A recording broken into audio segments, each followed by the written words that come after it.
We are Blackmore. We are Wisconsin.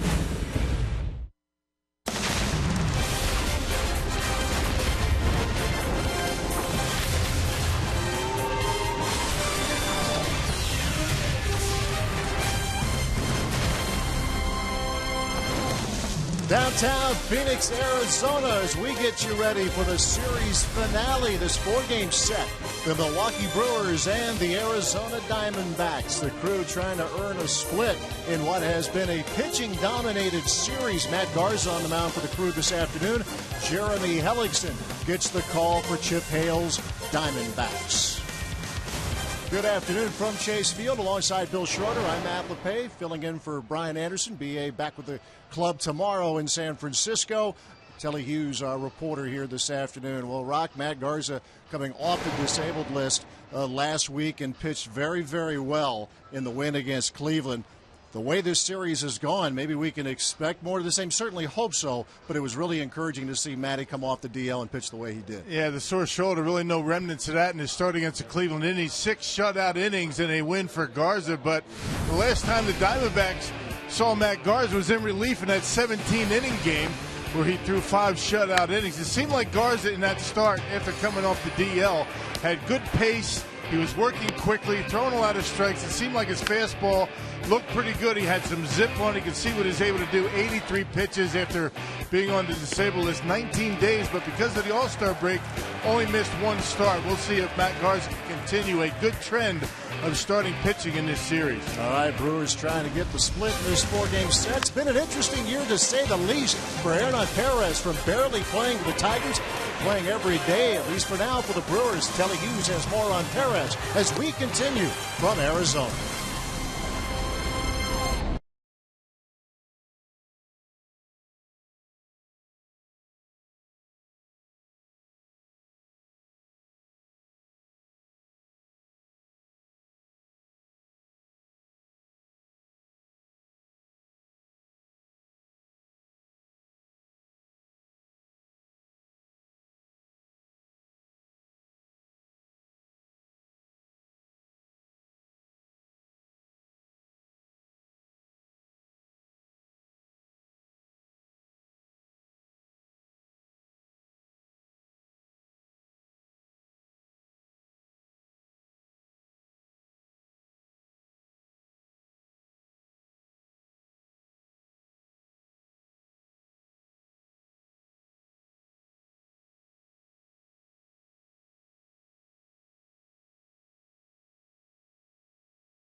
Big money at Menards on all your home improvement needs.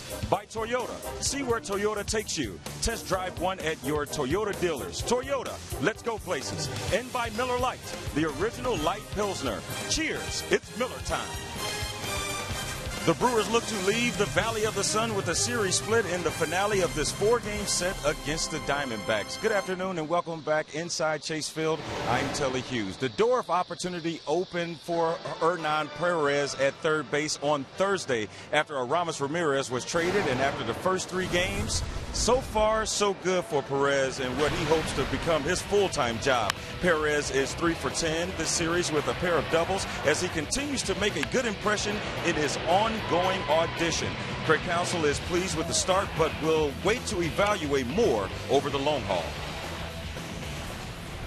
We'll see. He's hitting 330. I don't know if you expect that to, necessarily him to hit 330, but that's what's earned him this opportunity. Now I think the rest of everything else becomes just as important. The defense, the base running, the play in the game, to win becomes all important. So but you evaluate that kind of over longer term now, I think.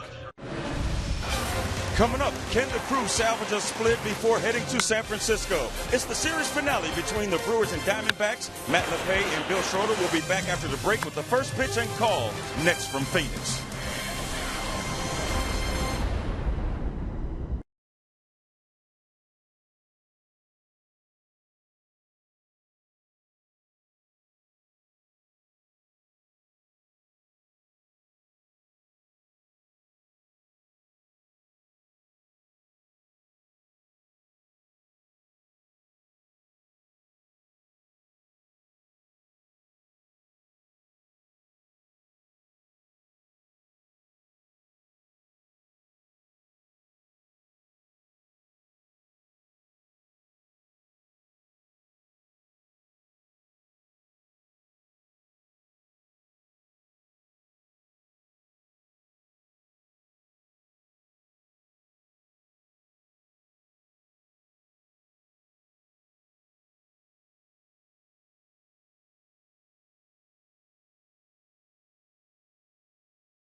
Potawatomi Hotel and Casino. Book your stay now. Hall of Fame Sunday in this great game of baseball, as we celebrate the 4 new inductees into the Baseball Hall of Fame, one of whom near and dear to the hearts of Diamondbacks fans. Randy Johnson fans came in early, had a chance to see his speech as well as the talks of Craig Biggio and John Smoltz as we get set for baseball here at Chase Field in Phoenix, Arizona. Craig Counsell's team trying to get a split in this 4-game set. Here is the Brewers batting order presented by Potawatomi. Gerardo Parra, the former D-back, knows that leadoff spot, and that's where he is again today, followed by Jonathan Lucroy, who will play first today. Ryan Braun Hitting third, playing right. Chris Davis, Scooter Gennett, Hernan Perez in the middle. Hector Gomez, Martin Maldonado behind the plate. Matt Garza rounding out the batting order, and that order will face Jeremy Hellickson.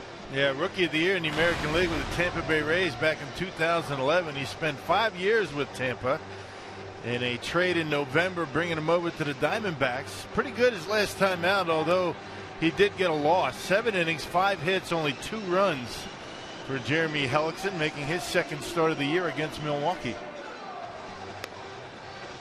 Well, let's check out the Diamondbacks as they line up defensively. Brought to you by Menards tonight. I should say today. They're tied for third in the National League with only 48 errors, although 3 of those errors came last night. Inciarte, Pollock, and Tomas in the outfield. Lamb, Ahmed, Hill, and Goldschmidt. Goldschmidt, the Gold Glover at first, and Oscar Hernandez back behind home plate. Umpires for today, calling balls as strikes, is Mark Ripperger. And the crew chief handling the calls at first today is Brian O'Nora. Strider Alan Porter rounding out the crew here this afternoon. And talked about this pitching dominated series, 2-0 last night. The Diamondbacks getting their runs in the first. Taylor Youngman settled down and pitched well. A tough luck loss, but tip your cap to Ruby De La Rosa and Brad Ziegler. Rock Brewers with the first 2 retired in the 9th, had him loaded, had Gerardo Parra at the plate, but you credit Ziegler as he blocked up Parra, got that breaking ball for the called third strike to end the game. Yeah, pitching for both teams has been very good. Combined last 2 nights, only 5 runs have been scored, and these 2 teams were swinging the bats pretty well, particularly Milwaukee, a very hot hitting ball club, but the Diamondbacks have cooled them off. They really have. The outburst came Thursday night in this series when the Diamondbacks put 8 on the board, but since then the runs have been few and far between as Gerardo Parra talked about the way last night's game ended, but he clearly has been one of the many bright spots, and since being inserted at the top of the batting order now for 25 games, he is hitting .364 as we are set to go, and we are now underway at Chase Field.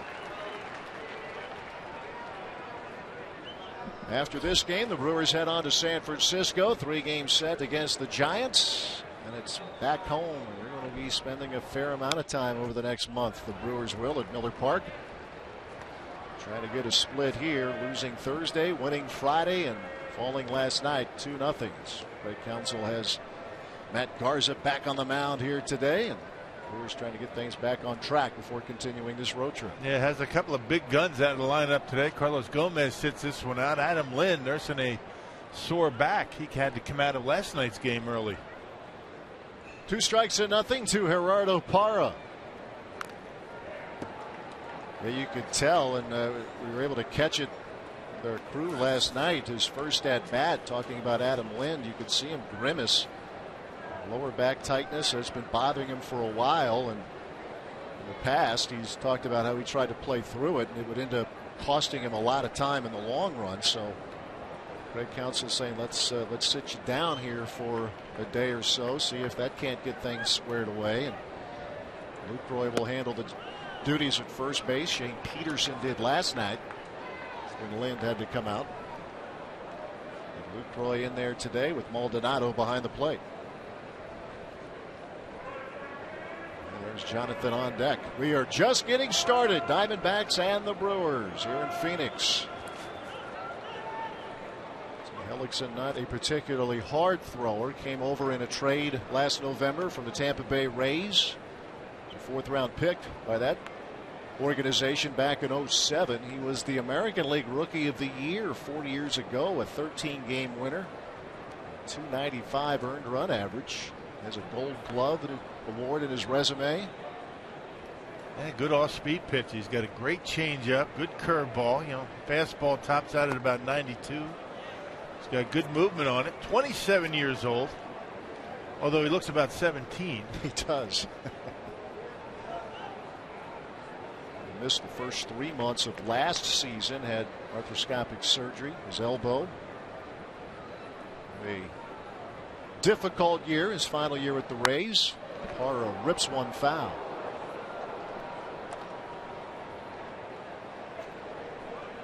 Parra, Lucroy, and Braun to get things started. You look at his career, and at home, especially of late, he has been effective. To the tune of a 4-1 record and a 2.76 ERA in that stretch. And Parra begins the game by drawing a walk. Worked him. That's something you don't see from Hellickson much. He's not a guy that walks too many. 27 walks in over 100 innings of work, 101 2/3 to go along with 86 strikeouts. So the leadoff man aboard to begin the game today, and here's Jonathan Lucroy. He was hitless last night, but see, he's doing some damage on Thursday and Friday. 4 hits so far this weekend. His 4-game set with the Diamondbacks.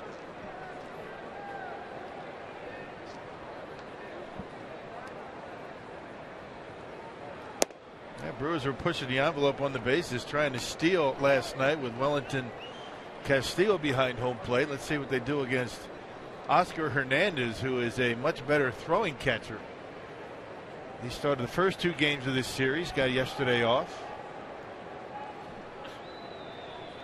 Yeah, Parra actually was caught stealing by Castillo, but the Brewers after that were able to run with more success.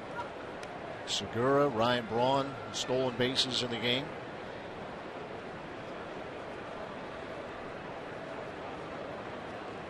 You know, of these two teams, clearly the Diamondbacks more of the running club. Only the Reds have more stolen bases than Arizona. But as we mentioned last night, that's mostly because of Billy Hamilton. The Diamondbacks have it distributed much better. Yeah, Reds in the news today, huh? Yeah, another trade involving the Central Division. An interesting story over the last 24 hours, or not even, but it is official. Johnny Cueto going to the Royals in exchange for 3 left-handed pitchers. Yeah. There was some thought that the deal was going to happen yesterday. Cueto was the Reds' starting pitcher. And as he was getting ready, Michael Lorenzen was doing the same. As the story goes, said, what are you doing? I said, well, I'm getting ready because I think they're going to move you. You're going to get traded before this game starts. And you see Brandon Finnegan. You remember Finnegan came right from college into the World Series last year. That's right. Fared a little bit differently this year. Started the year in the minor leagues, but hard-throwing lefty the Reds get. 2-1 to Lucroy is hit in the air to left field, and right there is Inciarte for the first out.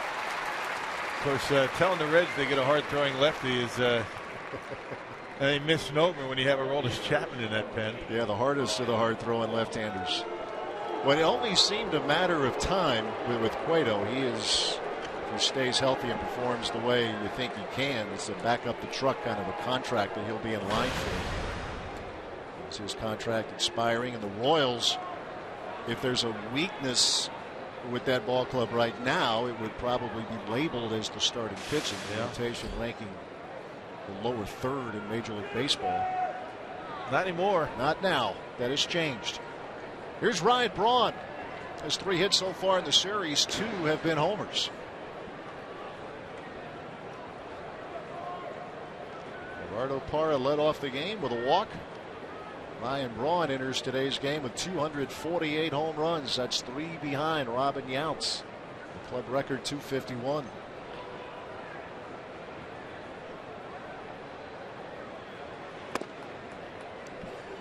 See the movement on that fastball. As you take a look at Ryan Braun, and he's had a pretty good series hitting the long ball. This came on Thursday night, a 3-run homer to get the Brewers on the board, and the next night got the Brewers going, a 1-0 lead. Ryan Braun an opposite field shot. So 2 homers from Brawny, giving him 18 for the season. Brewers last night hit very few balls in the air, period.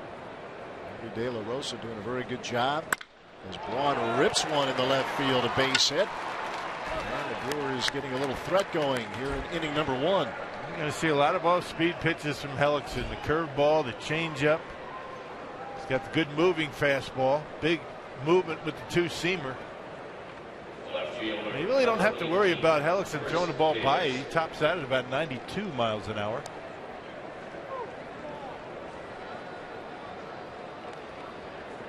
mentioned the Brewers last night of the outs, only 3 were fly ball outs. Hellickson this year has been better in that regard in terms of his career, getting a higher ground ball percentage than he has in his career, about 43% coming into the game. Here's Chris Davis, came in as a pinch hitter last night, drew a walk. It's in the 9th inning when the first 2 Brewers were retired. Then Jim Segura, Hernan Perez reached. Davis walked, but Brad Ziegler was able to end the game on a called 3rd strike against Gerardo Parra. Davis hitting .244 with 7 homers.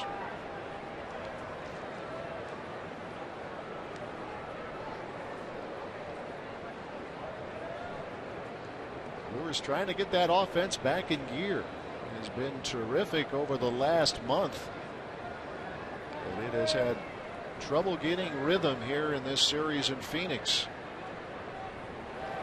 I'd like to get something positive going before you head to San Francisco. One of the better starting rotations in baseball, pitching staffs period in baseball. Craig Counsell will be going with a 6-man rotation, at least 1 turn through. That's the thought for now. Kyle Loesch scheduled for tomorrow night, and then Willie Peralta back into the rotation on Tuesday. Everybody else just moves up a day. 1-2 the count to Chris Davis. Giants wrapping up their series with the Oakland A's this afternoon.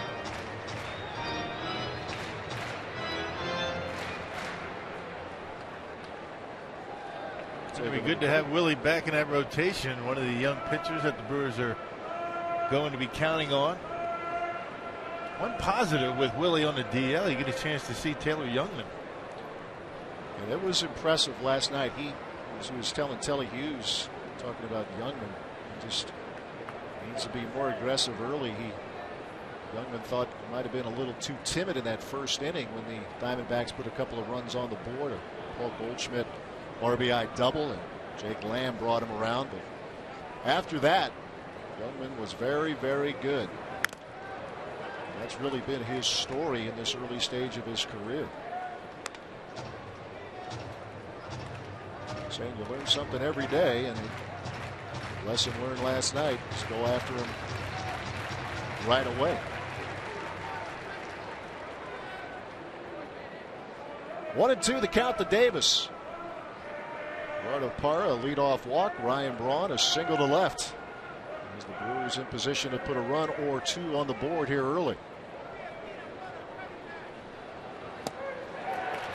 Swung on and missed, and that is out number 2. Yeah, the big curveball. He doesn't throw it hard, but he has big break on it. Sometimes that's a difficult thing to do. And 81 to high 70s, low 80s on the hook, and able to get Davis to chase it. And the Brewers last night stranded 10. Chance here for Scooter Gennett against Hellickson with 2 men out. Gennett with 1 hit here in this series. He was 0 for 4 last night. Look at that change that missed for ball 1. Yeah, he's only going to throw fastballs if he has to. The Brewers are able to lay off that off-speed stuff, particularly the curveball in the dirt, and force him to come in with a fastball. That's where you're going to get to him. If you show him that you're going to chase that off-speed stuff, he's just going to keep throwing it. Brewers trying to make him work in this first inning. 20 pitches already. 1-0 coming. Change again out in front. Rookie of the year in the American League 4 years ago. Trying to get back to that consistency. Was good against the Marlins. 7 innings of 5-hit 2-run ball. Was the losing pitcher, but pitched well.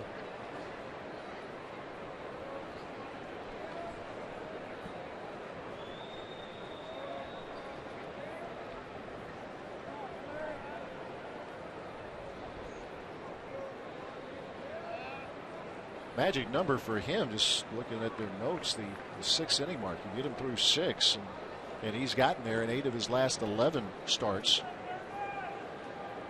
Well, it's 2 of his last 3 starts. He's gone 7 innings and did not do that in his first 15 starts. So starting to eat up a few more innings for his ball club.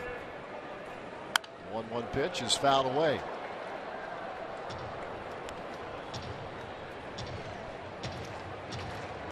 A bit of a struggle at the plate for Jeanette. 1 for 9 in the first 3 games of this series. But remember, this is coming back. He's being recalled from AAA Colorado Springs. He's still hitting well above 300, 316 to be exact. Got some things straightened out and has come back up and hitting much more the way that in his young career Scooter Jeanette has shown he's capable of hitting. Hellickson ready with a 1-2. And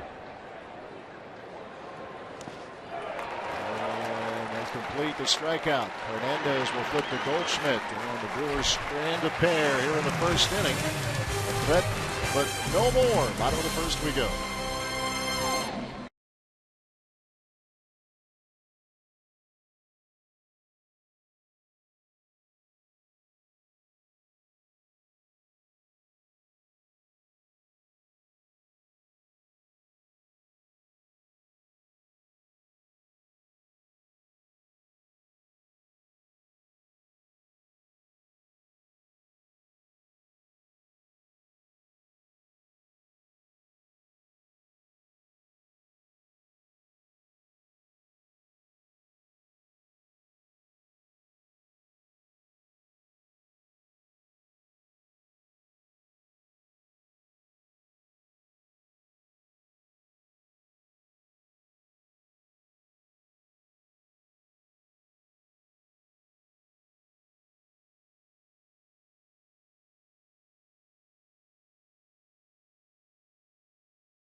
No score. Another bright sunny day. 105 by the way the temperature right now. 79 in here though. That's what matters. Chip Hale. His team chasing 500 again. They were there, went on a losing skid, trying to get back on track. 45 to 51 coming in. Here's the D-backs batting order presented by Potawatomi. Ender NCRT, Aaron Hill, Paul Goldschmidt at the top. A.J. Pollock will hit cleanup, followed by Jake Lamb and Yasmani Tomas. Nick Ahmed is at short. Oscar Hernandez behind the plate. Jeremy Hellickson on the mound, and that batting order will face Matt Garza. Garza making start number 6, appearance number 8, career against the Diamondbacks. Remember his last time against Arizona. In relief, 5 shutout innings in the Brewers' 17-inning win at Miller Park. Last time out, very good in a win against the Indians. Went 6 innings, no runs. And he'll face Ender Inciarte. Has 6 hits so far in this series, including 1 last night. Garza's history a very good one against Arizona. So look back in late May, that 17-inning marathon came out of the bullpen. 5 innings to get that win, and he starts Inciarte with a strike. Good location on his fastball after coming off the disabled list. Was on the DL. 19 days between starts. Inciarte lays one down. That's a good bunt. Tough play for Garza. Can't get him. That is perfectly executed by Ender Inciarte. Baseball seems to hug the grass in this ballpark as we take a look at the Brewers defensively. Brought to you by Menards tonight. You got some changes. You have Parra in center with Gomez out. That gives Davis an opportunity in left. Lucroy at first with Adam Lynn nursing that bad back. Lucroy at first puts Maldonado behind home plate. Third start for Lucroy at first base this year. Brewers have been pretty good defensively. 99 double plays this year. Good for third in the National League. Only the Pirates and the Braves have turned more. His team runs well. Inciarte got himself picked off last night at second. It's a team that certainly is not afraid to run. Here is Aaron Hill going to call at second base this afternoon. And the runner's on the move, and this is hit in the air. Right field. Braun on the run makes the catch. Retreating is Inciarte, and he just does get back. Not messing around, right? Inciarte taking off in the first pitch, and nice running catch by Braun. Good awareness by Inciarte to realize that ball is going to be caught. He's able to get back. Actually looked like a hit and run. I mean, he looks in, makes sure that the ball is put in play, and just able to get back.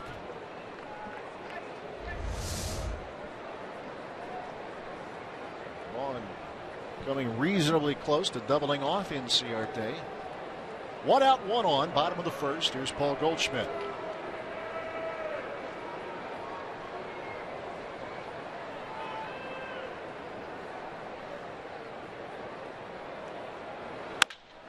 That is slapped to short.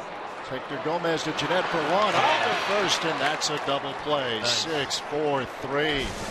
Hector Gomez in there at short. He starts the double play. Scoreless through 1.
Cardinals getting ready for their training camp, and I don't know which one's your personal favorite there. If it's Lucky Strike, whoever. Or, well, how about the artichoke? We have it all covered here this afternoon now. The artichoke, you don't see that very often running around. It brings back really bad memories for yours truly, by the way. Get that guy out of here. Still bitter 2 years later. Yeah. Second inning we go, scoreless. Okay. Our statistician Russell, though, he's got this big old smile. ASU grad. Does a heck of a job, but he is a homer, isn't he? And freely admits it, though, so it's okay. Keeps us honest up here. And will not apologize. Right. Which I can respect that. Hernan Perez leading off the second inning.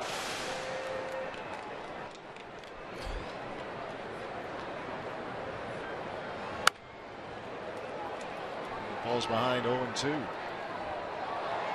Continues to get the time at third base. Aramis Ramirez moving on to Pittsburgh. And Perez gets his opportunity. There's 3 hits here in the series. By the way, Jonathan Barrios involved in that trade. The Pirates organization picked up a save for Biloxi last night. There you go. Scoreless 9th inning. As now he is into the fold in the Brewers system.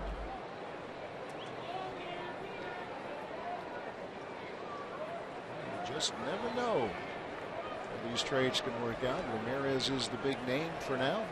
Let's keep track of Berrios and see how things progress for him. Is the movement business starting to pick up? The trade department across baseball. Perez with a ground ball to short. Charging is Nick Ahmed, and the throw to first is just in time. Out number one. Yeah, had to double clutch, but still able to get his man. Hey, this Friday, July 31st, is another Free Shirt Friday at Miller Park.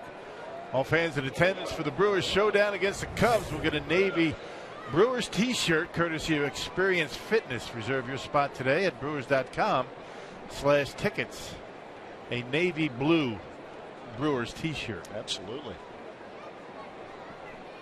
The Cubs were no hit yesterday. Cole Hamels in what may be his final appearance as a Philadelphia Philly. If things go the way a lot of people think they will, that he will be moved. Trade deadline Friday at 3 o'clock Central Time. Yeah, 5 days away. Yeah.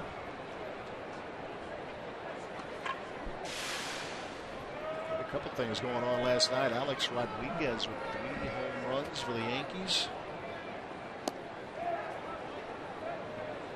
And today, Zach Greinke's scoreless streak finally came to an end. 45 2/3 innings. Yeah, Jacob deGrom, of all people, drove in a run. The Mets pitcher. Who would have thought, right? Yeah, not what you would have, not the way you would have figured that streak would have snapped. So we were talking on the bus on the way over here that with Don Drysdale, was it 6 straight complete game shutouts? Yeah, amazing, isn't it? Up on that, yeah. I mean, Hershiser's got the record, but he certainly didn't have all those complete games.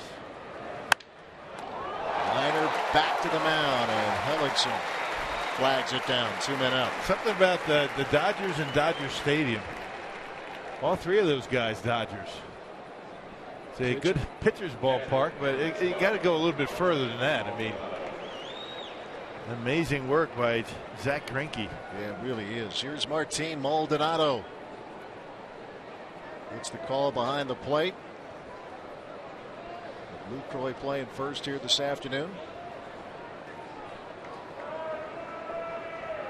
He's had a ton of time when Lucroy was out with the broken toe. And it had a couple of, the average is what it is, but there were a couple of highlight offensive performances that we'll get into as the game moves along. A ground ball to Nick Ahmed, and it's a 1-2-3 second inning here for the Crew. Still scoreless through an inning and a half.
Fox Sports Wisconsin is brought to you by Marshfield Clinic. Don't just live, shine. By Piggly Wiggly, the official supermarket of Fox Sports Wisconsin. And by UP and Abraham. 1-800-800-5678. UP and Abraham. Tell them you mean business. Bottom of the second. Chase Field here in Phoenix. Brewer fans once again well represented, as has been the case throughout this weekend. Hall of Fame Sunday. Matt Garza needed all of 4 pitches to get through the first. And now he will face the middle of the order, beginning with A.J. Pollock. Well, double play ball has been a big part of the Brewers defense, and it certainly helped this pitching staff. Of course, you have to credit the pitching staff for getting the ground balls, but the Brewers are able to turn them. They have now 100 double plays. They've been coming in bunches lately. Mentioned we had a chance here at the ballpark to hear 3 of the Hall of Famers give their presentations. We had to start the game and miss Pedro Martinez, but Randy Johnson, of course, of the world champion Arizona Diamondbacks, getting a lot of attention here at the park by both players and fans. And he was never known, I guess, as an eloquent speaker, but sometimes that's overrated. It's what you say, it's what's in the message. And, right. You know, Rock, you and I think everybody in the ballpark was touched as he recognized the veterans. Yeah, the military and their sacrifices, allowing Randy Johnson and every one of us to do what we do here in America. And that was a good moment by Randy Johnson. All the speeches that we heard were very good. Biggio, we heard Smoltz. I would be very interested to hear the Pedro Martinez speech, though. Be interested to check that out a little later tonight. 2-2 the count. Yeah, the Hall of Fame ceremony well attended in Cooperstown. If you ever get a chance to go there, I highly recommend it. I've been there a couple of times. Got to work a little bit to get there, though, but it's worth it, right? Not easy, but it is worth it. 2-2 to A.J. Pollock, leading off the bottom of the second here for Arizona. And this is hit in the air, right center field, long run Parra. He'll have to play it on a hop. Leadoff single for the Diamondbacks.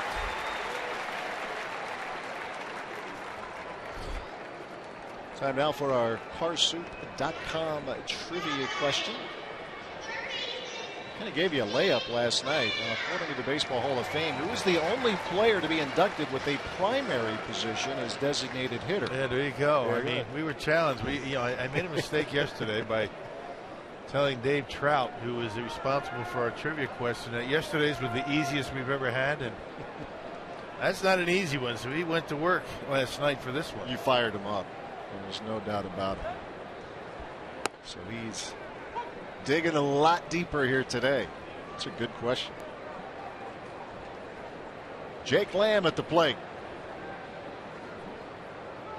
Had an up and down night last night. Had a couple of hits. Also had a couple of errors. And made a spectacular play. Taking away a hit from Carlos Gomez. Pollock bluffs as though he's going to steal. Lamb among the leaders in the National League in triples. He has 5 coming into the game. Puts him 3rd in the NL. Diamondbacks last night committed 3 errors, but got away with it. This is normally a pretty tight defensive team. Again, Pollock is dancing, and he has Garza's attention. And these guys just itching to run every chance they get. Maldonado, terrific arm behind home plate. It's up to Garza to keep these guys close.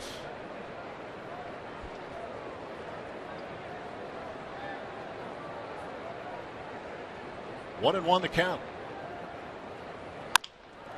There's a bouncing ball to Jeanette.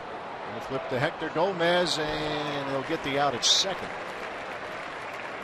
4-6 to erase A.J. Pollock, and Lamb the new runner at first.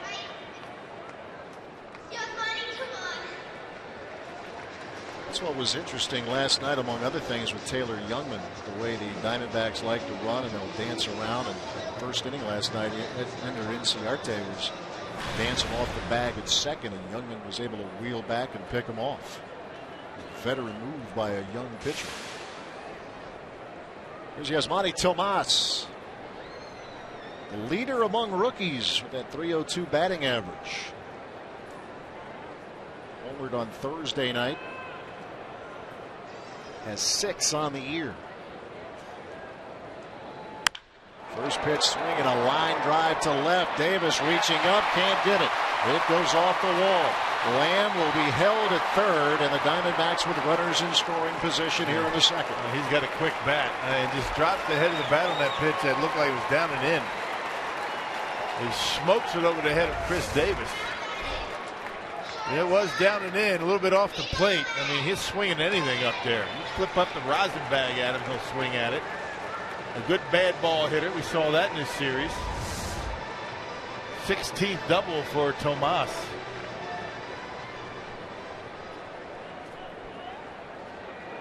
Diamondbacks trying to get into attack mode early. We mentioned on the base pass, but also at the plate is there. Swing early in the count. Here's Nick Ahmed. Shortstop. Arizona with runners at second and third, 1 out.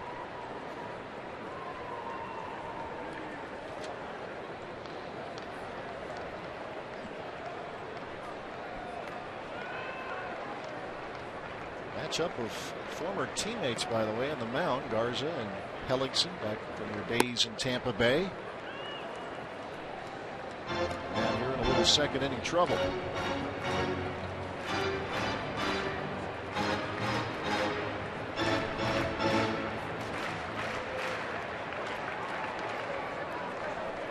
Had a second-round pick for the Braves 4 years ago. Came over 2 years ago, a trade involved Justin Upton, as a matter of fact. Well, we mentioned the Brewers last night and what their struggles leaving men on base. Arizona has not been great shakes either. The last couple of games with runners in scoring position, just 1 for their last 11. Are trying to extend that negative stretch for the Diamondbacks. 1-1 the count. And one of the reasons why the Diamondbacks really hadn't been winning a whole lot. They've been putting men on base, but not able to get that big hit. Shortens up and takes inside.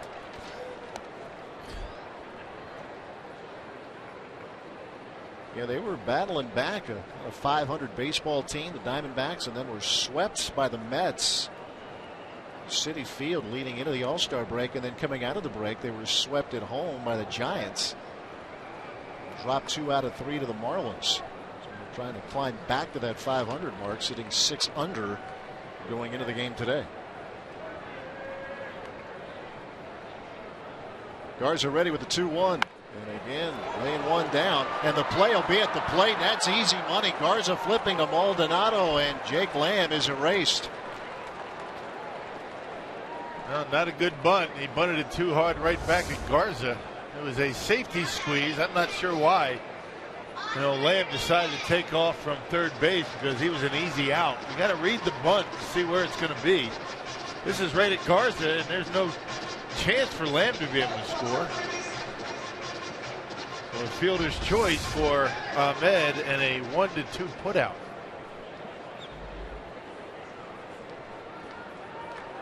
So let's see if the Brewers can close out this inning, keeping them off the board. As Arizona not afraid to be aggressive, but it backfires there. Now Oscar Hernandez will be the hitter.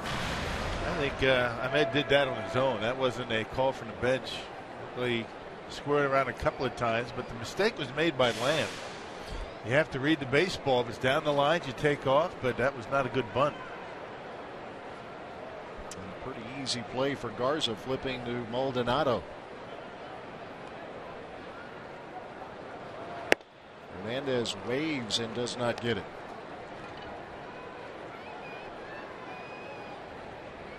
Second start back from the DL for Garza. As we mentioned, he only missed the 1 turn going into the All-Star break. Very good last Tuesday against the Indians.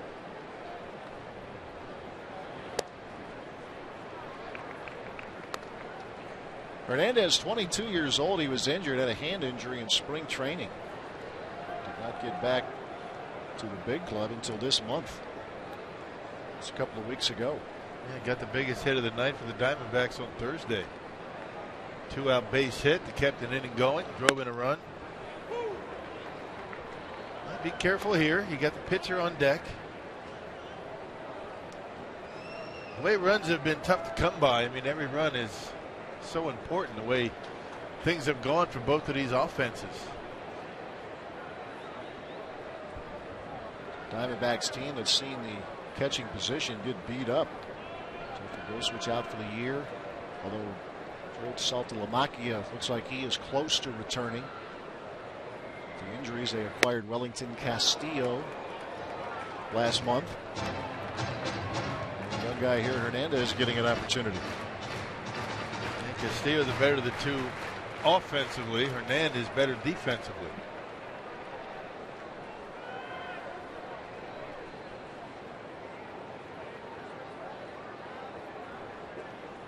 Two balls, two strikes. Runners at the corners. Battle goes on for another pitch.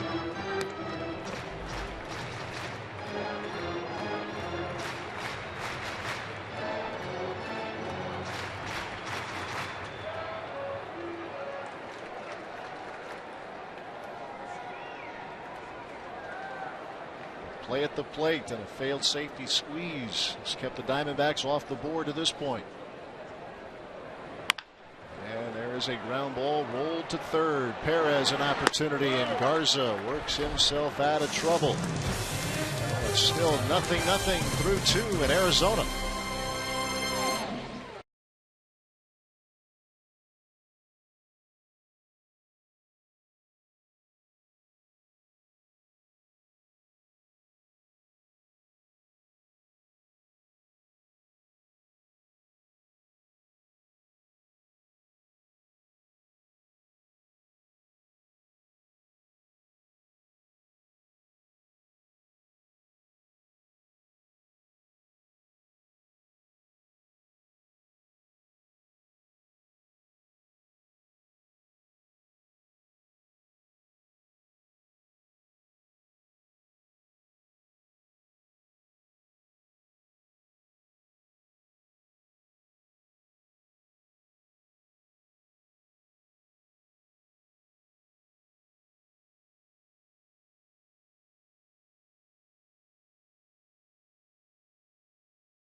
Miller Lite, the original light Pilsner. Cheers, it's Miller time.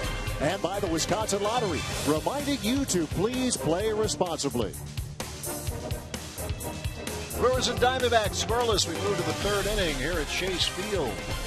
Hey, Fox Sports Wisconsin is giving away great prizes during every Brewers broadcast in July. Prizes include Brewers merchandise, Miller Park tours, autographed merchandise, and more. Here's today's Watch 'Em and Win 'Em sweepstakes in image. Log on to foxsportswisconsin.com. Click on the Watch 'Em and Win 'Em banner on the homepage to enter. If you're not a winner this afternoon, tune in again tomorrow for another chance to win.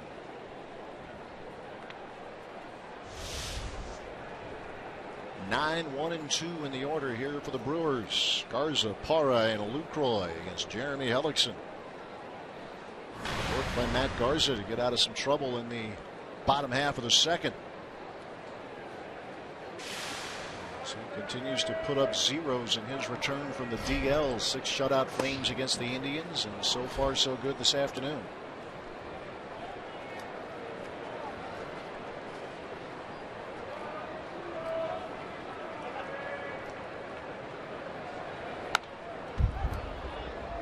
We saw Taylor Youngman Did some pretty good work at the plate last night, laying down a bunt, getting a base hit. Man, he's been impressive in a lot of different ways this year. It's been a lot of fun watching that young man.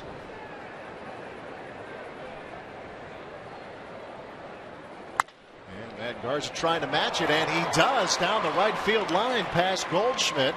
And a base hit for Garza to start the third. How about that? Not to be outdone by the rookie. There you go. Matt Garza with a base hit. His third hit of the season on a fastball away. Just able to slice it down that first baseline. Not by design. I think he just swung late, but doesn't matter. A good start to the third for the Brew Crew. Garza aboard, and top of the order we go. Gerardo Parra.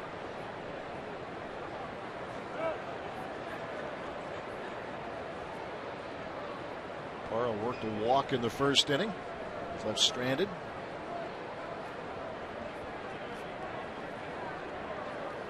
And there is a hot shot, and that gets past Aaron Hill, a base hit.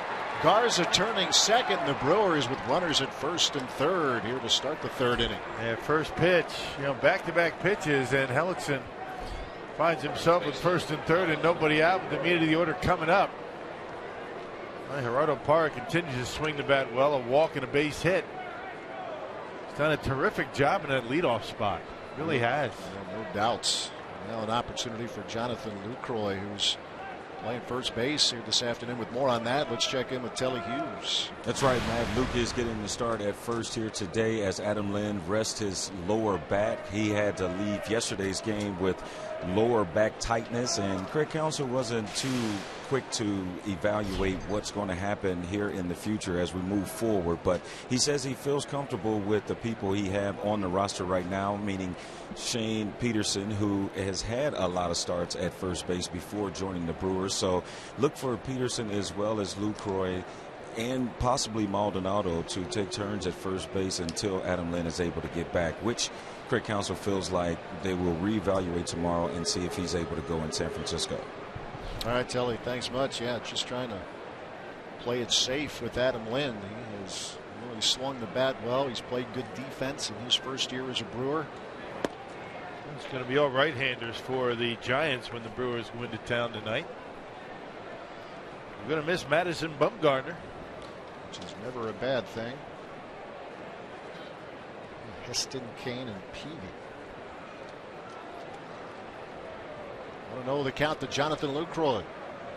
Brewers with an opportunity here in the third inning to get on the board. Runs have been tough to come by here.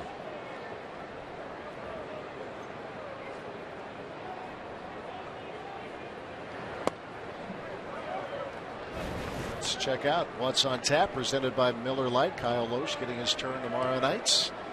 Willie Peralta and Mike Fiers also scheduled as Peralta gets back into the fold. Chris Heston, Matt Cain, Jake Peavy getting the call for Bruce Bochy's Giants.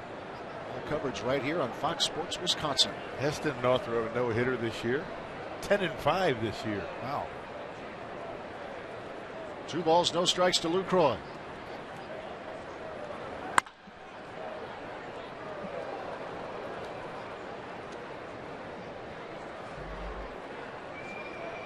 Line to left in the first inning.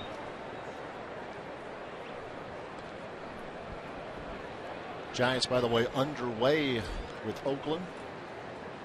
4-1 San Francisco, 3-2 1/2.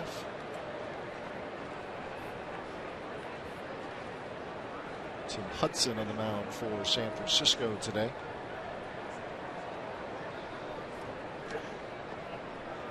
Hellickson ready, and the 2-1 pitch coming.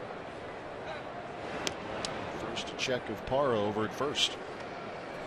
With that hit, Parra extends his hitting streak to 10 games.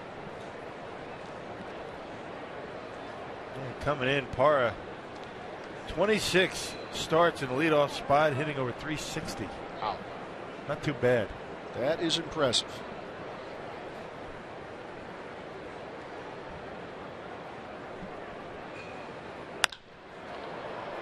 In the air, right center field. Tomas, the catch, and Garza will have to hold. First out of the inning. He got in on Lucroy's hands with that two-seamer. Everything to Lucroy in on him in that at bat, including that last pitch.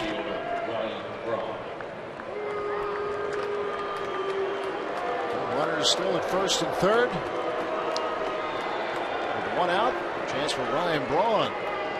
Add to his team high RBI total, 61 coming into the game. So go back to Thursday night. He was punched out 3 times and then went deep in the 9th inning to get the Brewers on the board.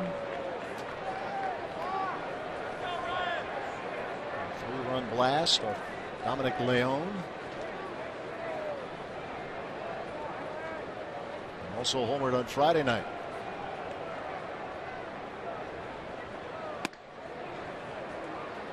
On Friday against Patrick Corbin. It took him to right field.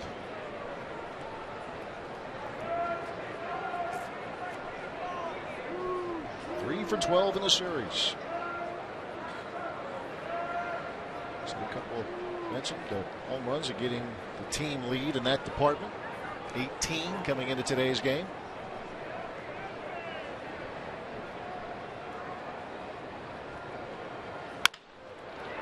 There's a bouncing ball to third. The throw to the plate. Garza's going to be cut down. So we've seen runners caught at the plate twice here in the early going. One each side. The Brewers in danger of letting a first and third nobody out situation come up empty.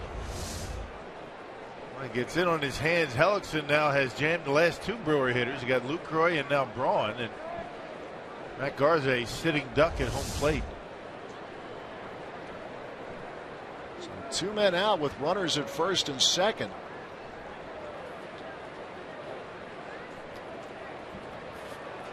Rock said the Brewers, a couple stranded in the first, trying to cash in here, but it's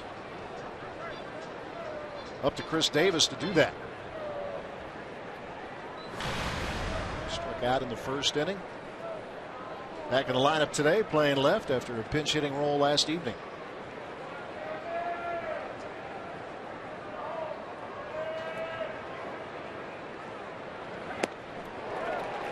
Out in front and down a strike. Change-ups, curveballs, and fastballs in. Not overpowering, but so far effective. If you have an arsenal of off-speed pitches like Hellickson, you have to be able to get some strikes and get some pitches on the inside corner to keep him honest. He's done that in this inning.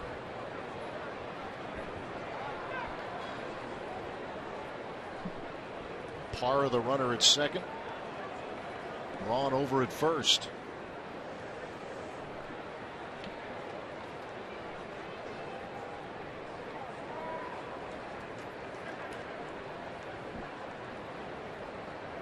One strike pitch coming to Chris Davis. Might have got that one last night, but not today. Alan Porter had that low strike and on the corners. Ball game moved along pretty quickly after the first inning. Yeah, it did. First inning took a while, but we were up there at the plate last night. Big fan of that strike zone. If it's close, you better let her rip.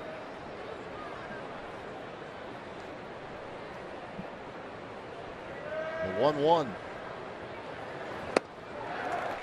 Change missed. 1-2. Had a little cut change. Had a little bit of movement going away from Davis. 80 miles an hour.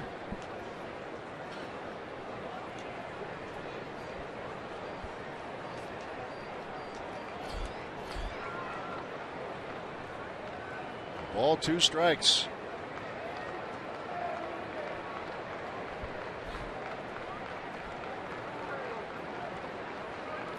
He's trying to run across, and you call a balk? Gerardo Parra at first thought he did. He was starting to go over towards second, and now time was called. That was it.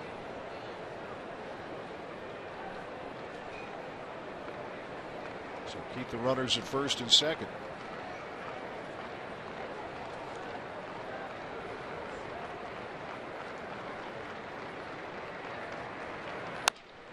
Davis stays alive. Now, if you're Jeremy Hellickson and you were watching De La Rosa in last night's ball game, you realize that the Brewers had a difficult time with his changeup, and that's probably why he's staying away from the fastball predominantly today and going with the curveball and the changeup. That was an effective pitch for last night's starter for Arizona. He was outstanding.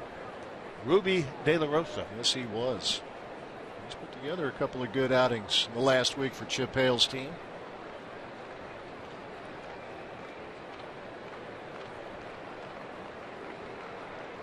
One-two. And we got him swinging. The Brewers again leave runners aboard. They strand a pair, and we're still scoreless in the desert.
Then with the Tampa Bay Rays, spins a no-hitter against the Detroit Tigers.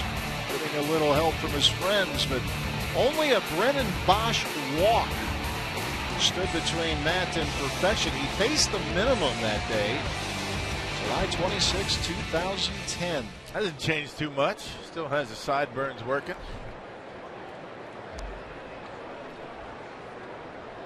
Three hits aside here so far this afternoon. We'll see Garza in year number 10. And looking for win number 6 this season this afternoon.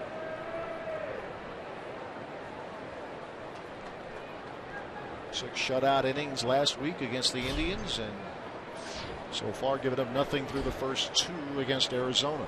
Jeremy Hellickson. Yes. 6 innings and 6 hits with no runs for Garza. Hellickson, he did against the Brewers in his last outing. He has 5 hits total this year. May 30th outing at Miller Park. Gave up a couple of runs and 6 innings of work. And a couple of home run help, a couple of home runs, courtesy of Paul Goldschmidt in that 7-3 Arizona win. As Garza making quick work of his counterpart out number 1 here in the 3rd. And the Brew Crew returns home on Thursday night to begin a 4-game set against Chris Bryant and the Chicago Cubs. That will run Thursday, July 30th through Sunday, August 2nd. Reserve your spot at this weekend showdown. Call 414-902-4000 or go to brewers.com/tickets. The Chicago Cubs losing again to the Phillies. They are getting slapped around today by the Phillies, 11-4. Phillies looking to win their 4th straight. Yeah, they are. You don't know how bad the year has gone for the Phillies, but they're playing some pretty good baseball. They pounded out 17 hits so far today. Ender Inciarte back to the top of the order.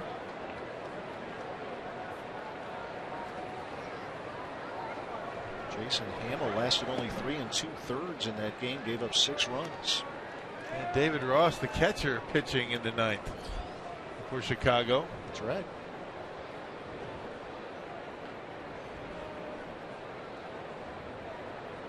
Cubby's going through a little bumpy road here.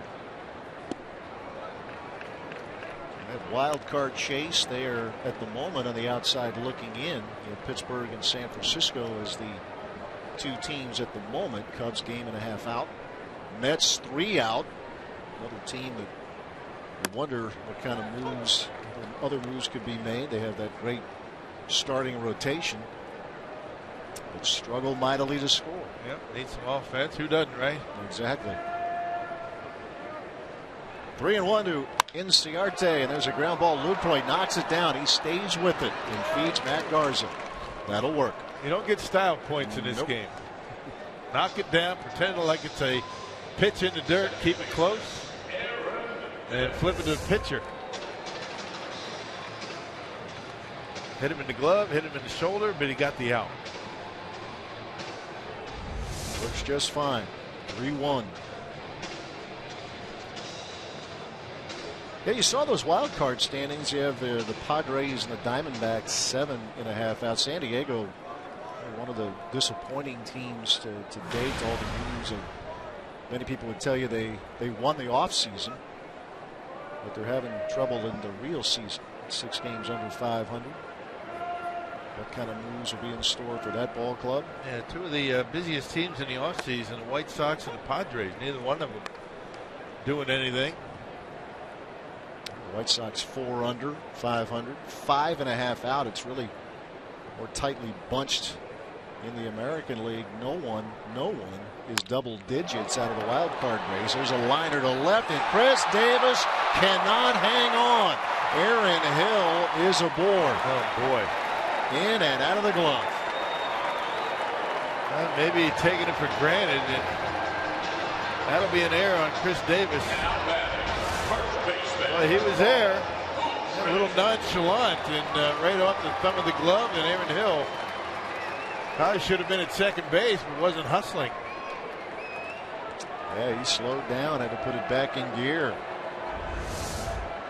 So an error charge to Davis. 2-out base runner here for the Diamondbacks.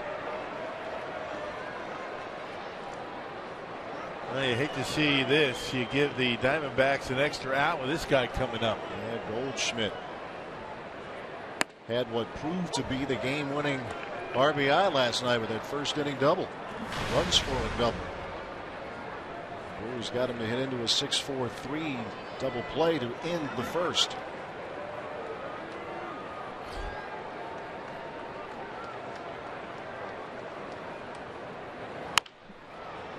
Fastball's fouled off, and Garza's up 2 strikes and nothing. And amongst all the other things Paul Goldschmidt's been able to do this year, you can see the numbers, they speak for themselves, but he has played in every game this year for the Diamondbacks. It was August 1st last year in a game against the Pirates. He was hit by a pitch in the hand, and that ended his season. 3-time All-Star. You'll see the numbers he has put up in his career against Milwaukee. 0-2 pitch. Goldschmidt leads the league in average. 74 RBIs, leading the league as well. The 21 homers, has him 6 off the pace. Bryce Harper and Giancarlo Stanton, along with the Reds' Todd Frazier, all with 27. Owen Arenado with 24, and Jock Peterson of the Dodgers with 21. Adrian Gonzalez also with 21.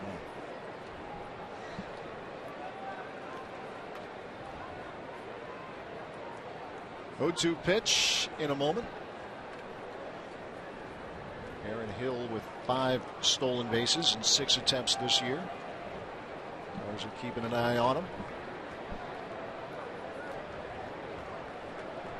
Goldschmidt has struggled against Garza, 2 for 14 in his career against Matt.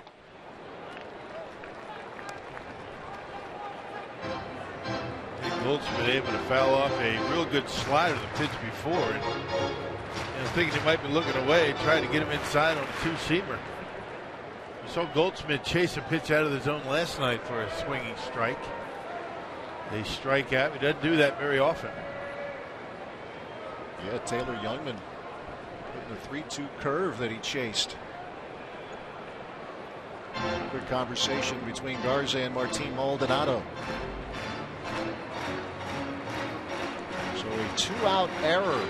Chris Davis unable to handle a line drive off the bat of Aaron Hill. Extending the inning. The dangerous Paul Goldschmidt. He's one of 3 here in this series in the top 10 in batting average. Goldschmidt at the top at 345 coming in. Gerardo Parra and A.J. Pollock in that list as well. 1-2. Maldonado keeping an eye on Hill as well. All pitches for Matt Garza that he shouldn't have to throw. The inning should be over. And we'll see if he can turn this into a no harm, no foul type of scenario. 2-2 the count. Here's the pitch, and it bounced up there.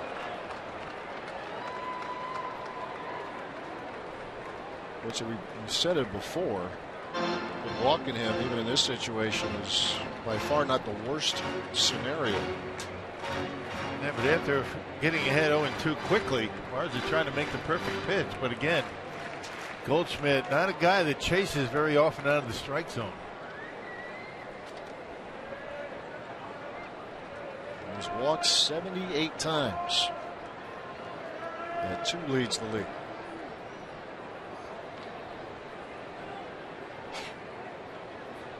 Garza ready with the payoff. Got him swinging. So Garza again gets out of it. Goldschmidt retired for the second time in as many at-bats.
It's now time for you to tweet your strongest fan photo. Use hashtag WestDataStrongFan, and you just might see yourself in an upcoming broadcast. Brought to you by T-Mobile. Some good work, both pitchers, Hellickson and Garza. 2-out error extending the inning for the Diamondbacks in the bottom of the 3rd, but Garza able to strike out Paul Goldschmidt. So to the 4th we go. It'll be Jeanette, Perez, and Hector Gomez for Milwaukee.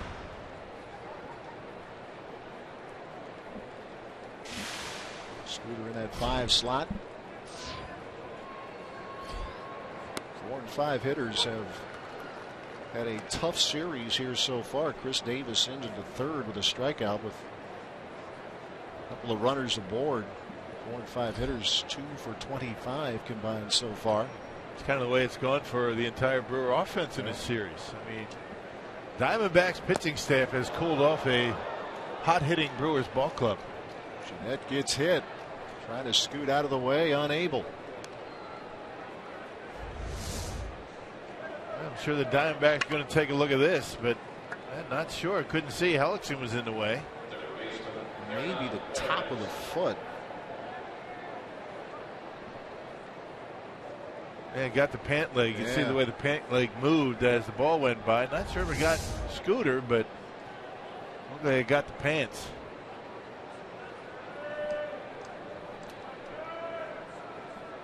So Jeanette, the runner at first. So third inning. Already that the Brewers have been able to get the leadoff man on board. In the second, they were retired in order.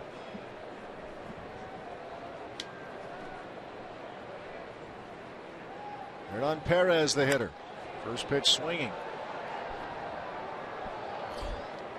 Perez grounded to short into second.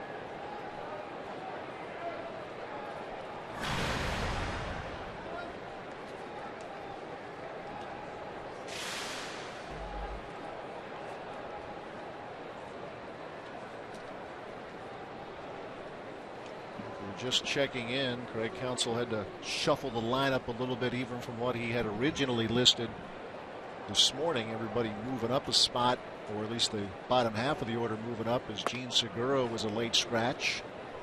A little under the weather today, so Hector Gomez, who was on deck, getting the call at short. What did they say? Sore throat for Segura? Yes.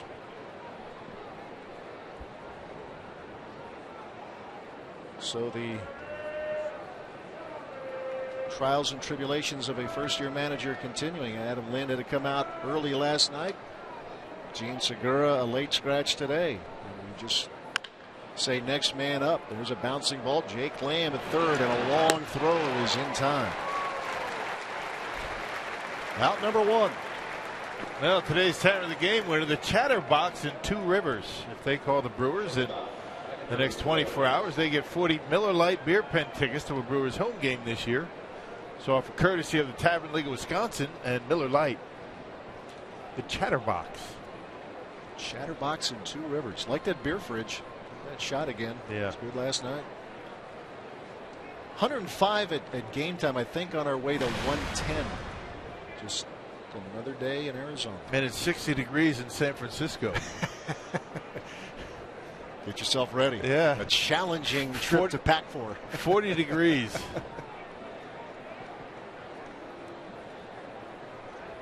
That is a contrast. Yeah. Hector Gomez. Line back to Hellickson in the second. Jeanette, the runner at second. Hey, actually, 110 and 60. That's 50 degrees. Yeah. That's me and my math. I was thinking round numbers 100.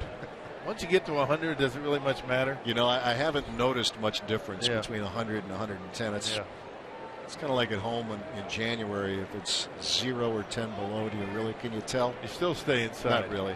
Not really.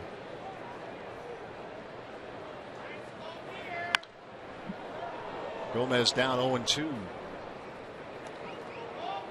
But you know what they say here in Arizona? You know, everybody says, you know, you can't really do much in the outside when it's 115, but you don't have to shovel heat.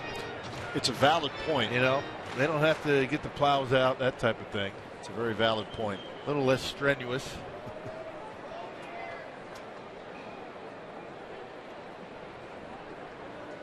Comes down to what's your preference?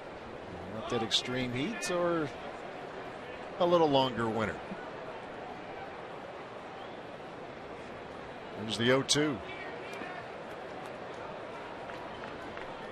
Well, you don't have to buy winter clothes around here unless you're up in Flagstaff, but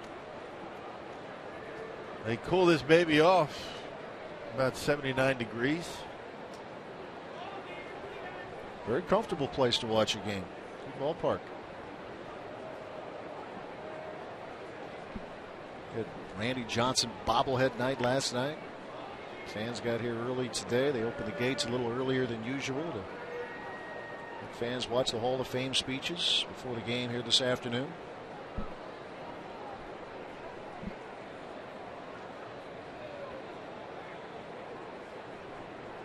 Oh, Randy looked intimidating even in his acceptance speech, didn't he? He did. He really did. I mean, you talked. I know you and BA were talking about it, the game where an unfortunate bird got in the way of a pitch. You think of that.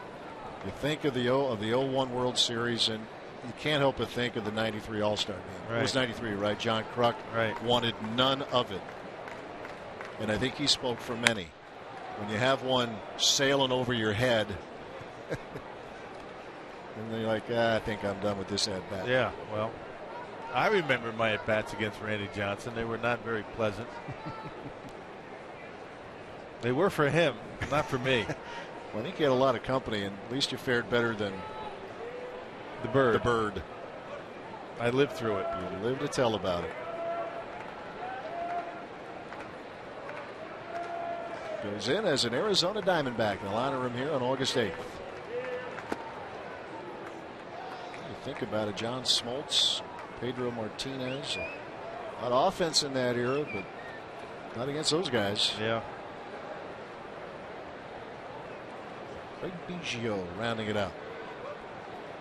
Smoltz, Glavine, Maddox, all in the Hall of Fame. And their manager. And Chipper Jones not far behind. No, probably not. 2-2 to Hector Gomez. Looking for his first hit of the series. And he will swing and miss. They'll complete the strikeout. Just can't wait back on this guy, can they? No. Just one off-speed pitch after another. Even the fastball is moving quite a bit. Nothing straight out of his hand.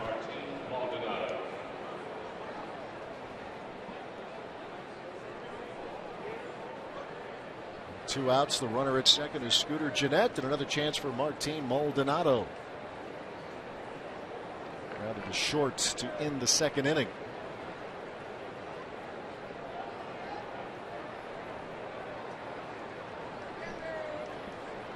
Brewers have stranded 4 runners through the first 3 innings. Maldonado trying to put a stop to that here. Put a stop to a 17-inning marathon back in late May with this walk-off homer. 17-inning marathon. Matt Garza with a 5-inning relief performance, earning the win, and Maldonado sliding to end a long but good afternoon at Miller Park.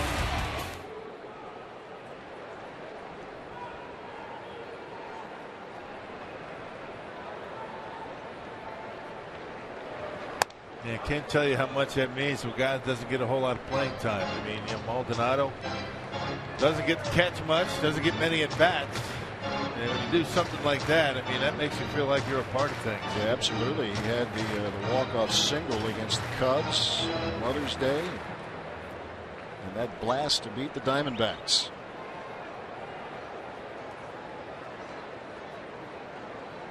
One of those baseball marathons. Maldonado put it into. Going to go ahead and put him on with Matt Garza on deck. Scooter Gennett began the inning, hit by a pitch.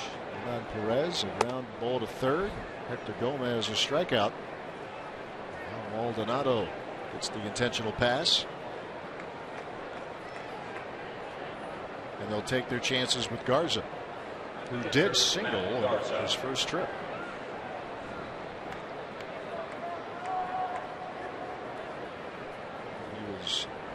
Cut down at the plate.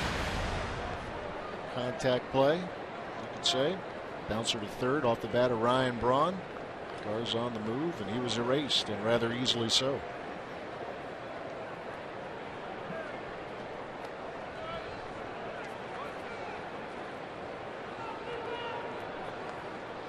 Two pitching staffs that have, in the big picture, the big numbers this year, have struggled, but they have been very good. Seen some excellent pitching in this series against an Arizona team that's third in the National League in batting average, and a Brewers club that has been the best over the last month. Jimmy Nelson, very good this weekend. And both of these teams coming in with a 4.11 earned run average, and that's near the bottom. That gives you an idea how good pitching has been in baseball these days.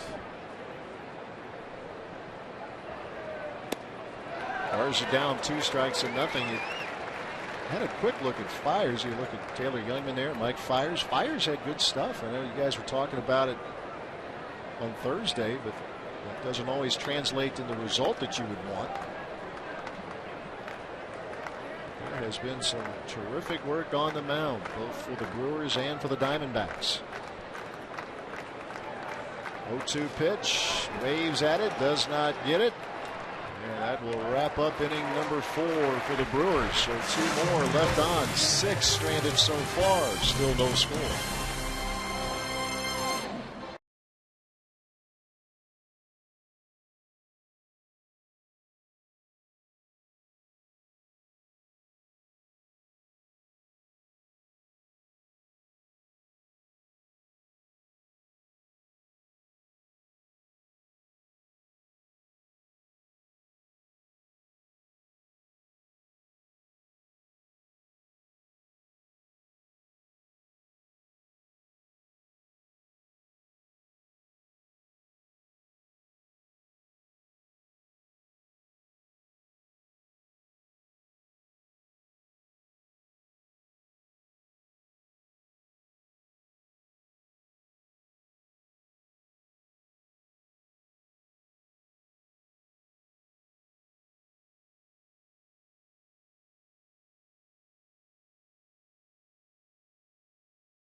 To the bottom of the 4th. Let's see what's going on down on the farm, presented by Blaine's Farm and Fleet, as we take a look at right-handed pitcher Angel Ventura, who picked up the win in relief for the Timber Rattlers last night versus Clinton with 6 innings of 2-hit, no-run baseball, striking out 11, and you could take a look at his last 3 games with a 2-1 record. So good pitching up at the big league level, good pitching down on the farm. And speaking of pitching, yesterday Craig Counsell announced that Willie Peralta will make his first start coming off the disabled list on Tuesday in San Francisco. Willie has been with the team this entire series, and he's been preparing, not knowing when he would start, but Craig Counsell announced yesterday that he will start on Tuesday. And Willie said it was very strange being down in the minors when he made a couple of starts, and he said that it's not that same adrenaline, of course, you get at the big league level, but he's very excited to get back on the mound, and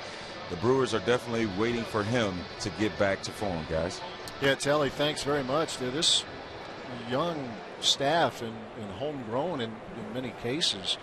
I mean, there's some promise. This has not been the kind of year that Willie Peralta would have expected or obviously wanted to have, but you know, I mean, here's a guy last year who won 17 games for this ball club. Man, it's going to be over 2 months for Willie Peralta, and the Brewers, given where they were in the standings and where they continue to be, had the luxury of being patient to make sure that side issue that he had is completely out of him, and certainly his appearances down in the minor leagues show that he's going to be healthy. So good to see him back in the rotation on Tuesday against the Giants. Intriguing part of this ball club as it tries to get things squared away moving forward. Finish this year as best it can and continue to build for the future with the young arms with Peralta, Nelson, obviously what we've seen from Taylor Youngman. Had to come out of his start against the Atlanta Braves on the DL the next day. Back on Tuesday. See that single in the second for A.J. Pollock, who leads off the bottom of the 4th. He has now reached safely in the last 22 games.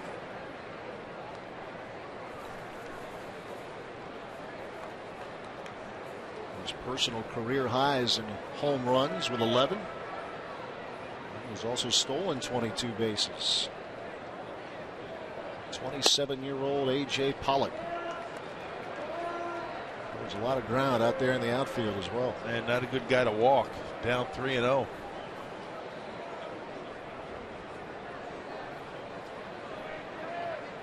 Jake Lamb waiting on deck. And it is a 4-pitch walk to start the bottom half of the fourth.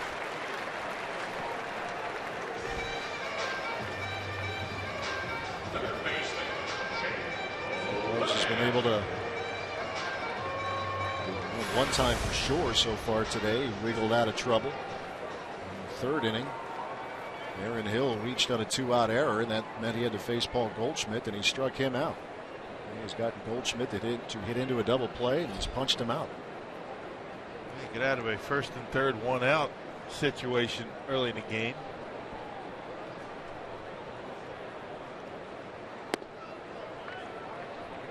Jake Lamb, the hitter.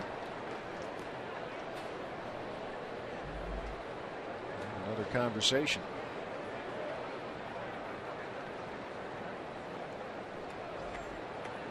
Staying on the same page and keeping calm as best you can. Donato does a good job of being a kind of an assistant pitching coach. He goes out there and kind of knows when to calm a pitcher down. Lucroy does the same.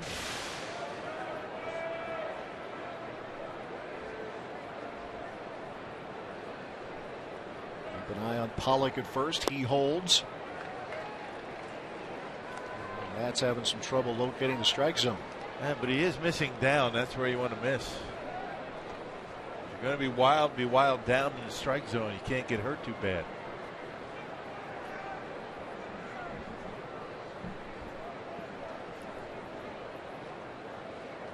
Walk to Pollock, the first one surrendered by Garza this afternoon.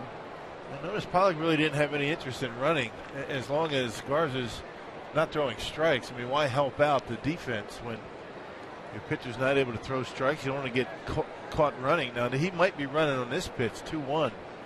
A very good count to run on.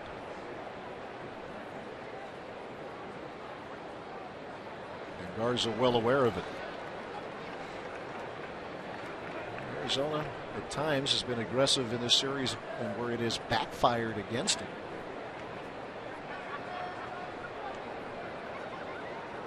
Two balls, one strike to Jake Lamb. He's hit in the air to center field. Back goes Gerardo Parra, and that is off the wall. Rounding third is Pollock. He's going to score easily. Lamb on his way to third, and he is there easily. 1-0 Arizona.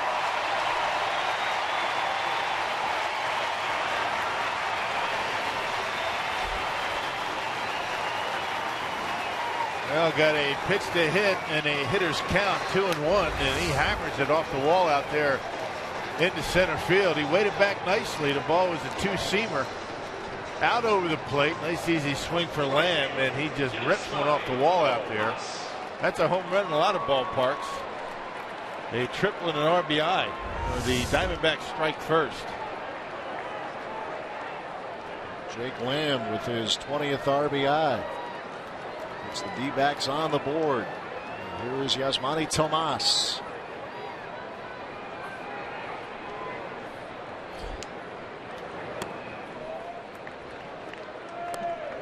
Tomas a double back in the second inning. 305 average, the best among rookies. Signed that 6-year contract. And he thought he would be the starting third baseman on opening day. That did not turn out to be the case. He'll stay in the minors before coming up. And he's certainly in the lineup. You're as likely to see him out in the outfield, right field. There's a roll at third. Well, he can hit. They'll find a spot for him as long as he's hitting. The bat plays in this league. Find a spot. That's what Chip Hale has done. He's able to move him around out there a little bit. David Peralta not in the lineup. Hale in his first year as the manager.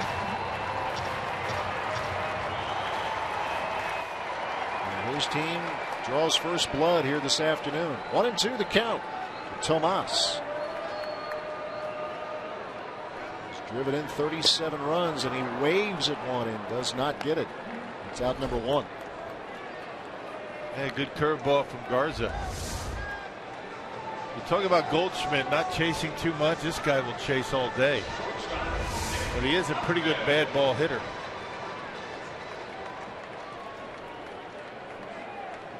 And Tomas is punched out. Here's Nick Ahmed.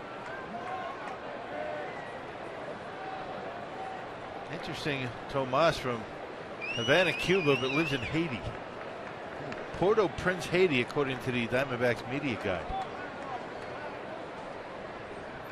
Got the big contract, big expectations here in Arizona.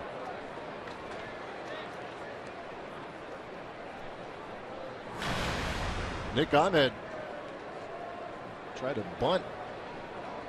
He laid one down back to Garza, and they were able to erase Jake Lamb trying to score. Lamb is the runner at third right now.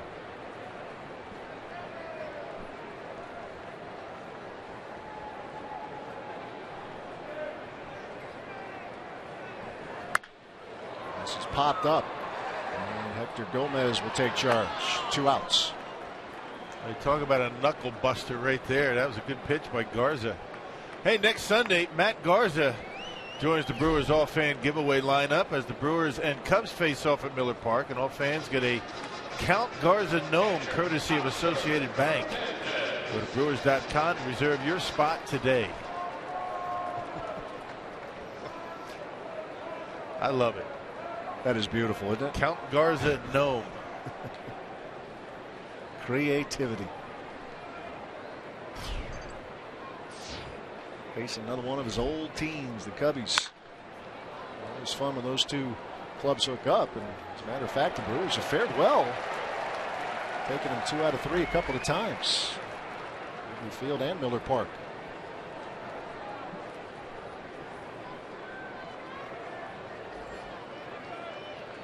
Cubs, that game has gone final at Wrigley today. They lose to the Phillies 11-5. How'd Ross do? You know what? He pitched a perfect inning and then homered. There you go. So his day was okay. So he actually homered as a pitcher. Yes, he did. So padding the pitcher's offensive stats. Pitcher's rake, right?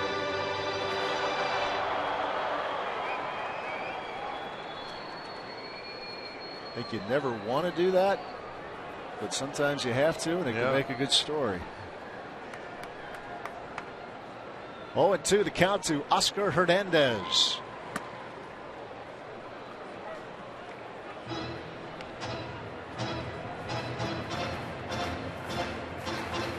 And the runner at third. RBI triple opening the scoring today. Garza trying to finish off the inning without any further damage.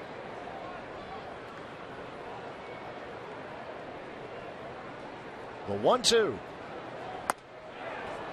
Got him swinging. Passed him at 93. Diamondbacks get a run, and we are 3-4, 1-0 Arizona.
top half of the fifth. 1-0 Arizona. Let's revisit that Carsoup.com trivia question. According to the Baseball Hall of Fame, who is the only player to be inducted with a primary position as designated hitter? And the answer went in last year. The Big Hurts, Frank Thomas.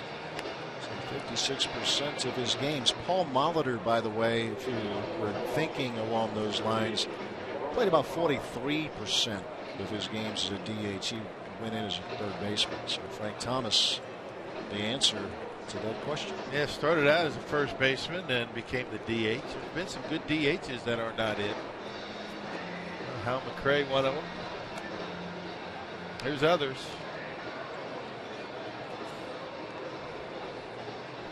Edgar Martinez with the Seattle Mariners. Someday. And the advanced statistics that more and more people are starting to get a grip on, more fans. And there's a stat called weighted runs created plus, and Frank Thomas in that category was 154. League average is 100. So what was that? Means weighted runs created plus. Wow. Don't ask me to explain that. It's like quarterback rating. You know, that's football. The name of the statistic. Weighted runs created plus. There's a lot going on. Yeah, it is a lot going on there. It means he created a lot of runs, a lot more than just about anybody. Yeah, the average is right. 100. Yes, league average 100. Like OPS plus, ERA plus, WAR, all that stuff. Mm-hmm. Wins over replacement. Yep. All over that, aren't you? No. I know what it means, yeah. But I'm not sure, how to apply it to a game broadcast. It is, yeah, no, it's a good point.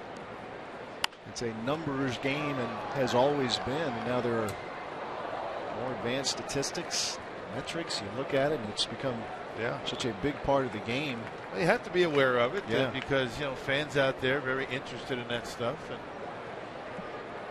I'm not sure how it applies to a game today. I mean, over the course of a season, it has an impact, I'm sure, but doesn't mean much in an individual at bat. Gerardo Parra leading off the fifth, and a ground ball to Aaron Hill for out number one.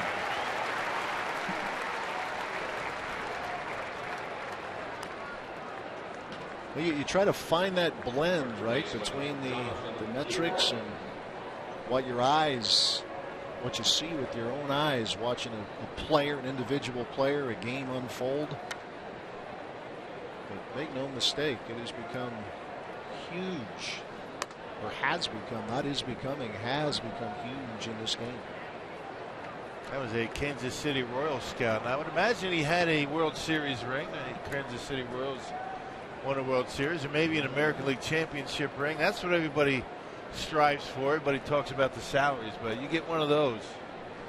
That's a proud moment.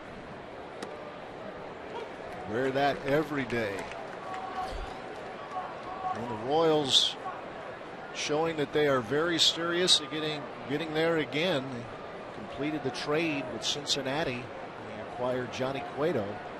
Scout's a huge part of what an organization is able to do, and it's good that they get recognized when the team wins.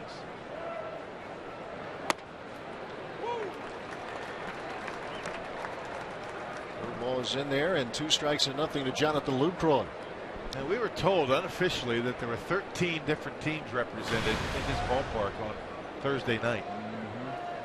So this is a heavily scouted series. I think both teams, perhaps, there's teams out there, there's players on both teams that could perhaps be traded. Got 5 days. Saw such a flurry last year leading up to the deadline.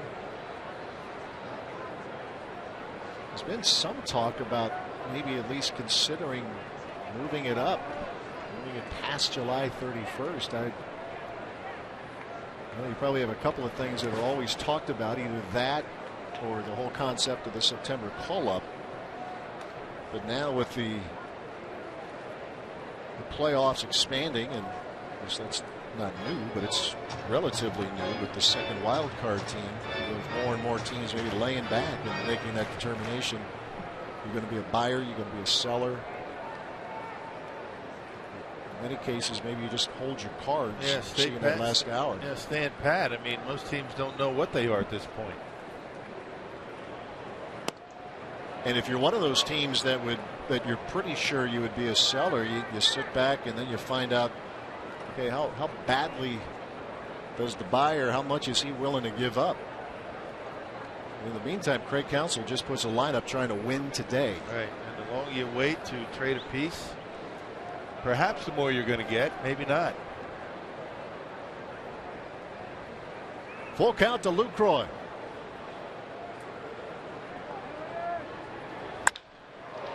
Right on the nose to center field. First hit of the day for the Brewers first baseman this afternoon, Jonathan Lucroy. I know the Brewers, Doug Melvin, Gordash, the brain trust is back in Milwaukee, probably working the phones. And this is one of the very few trips in the last few years that the Brewers do not have a front office representative, on the plane following the ball club. They are all in Milwaukee, trying to figure out what they want to do, who they want to trade, if anybody. They've already pulled off one trade with Ramirez. A very interesting week, not just for the Brewers, but all across baseball. Here's Ryan Braun.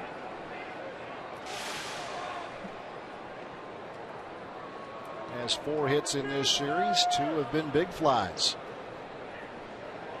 Lucroy a 1-out single. Brewers have stranded 6 here so far.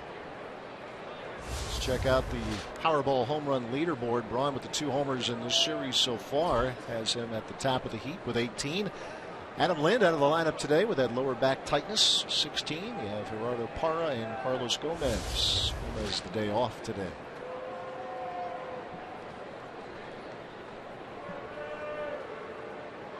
The 1-0 pitch to Braun.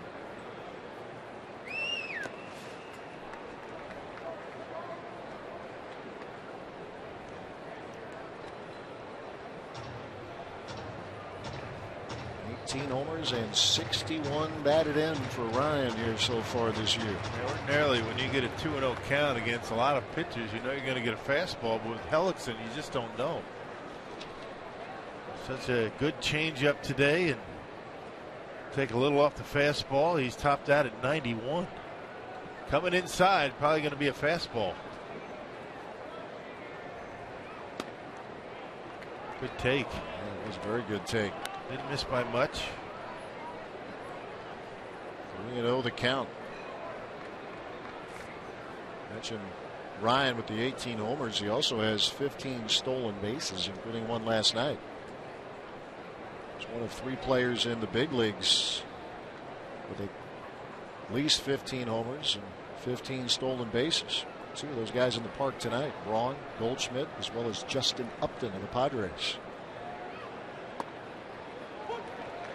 Upton, another one of those names that gets thrown around, and you don't know if it's speculation, just throwing stuff on a wall, find out what sticks, or if there's anything to it, if he would be one of those guys who could be a game changer in the trade market.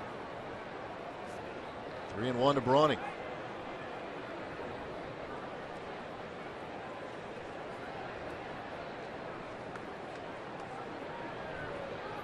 Lucroy, the runner at first. There's a bouncer, foul at third.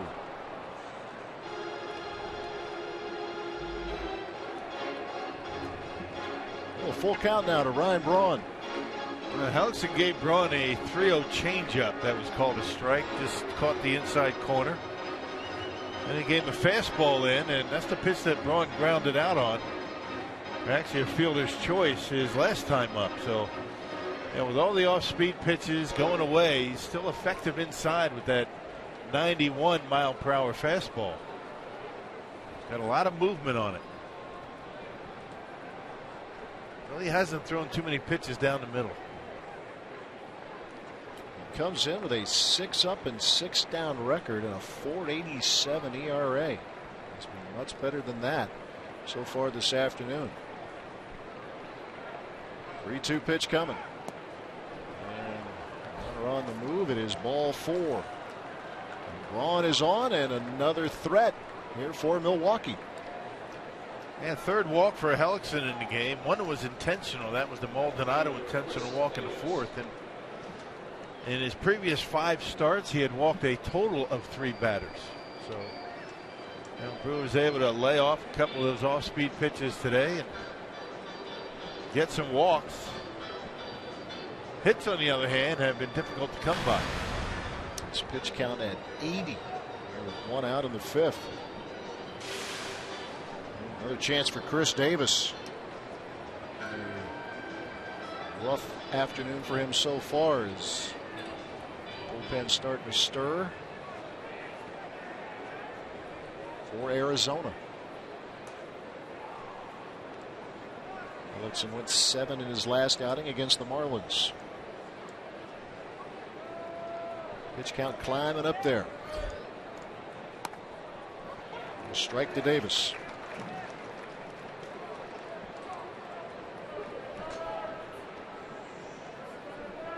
Strikeout victim in the 1st and 3rd inning. Had an error. Dropped a line drive, but no damage done. Garza able to get out of the inning.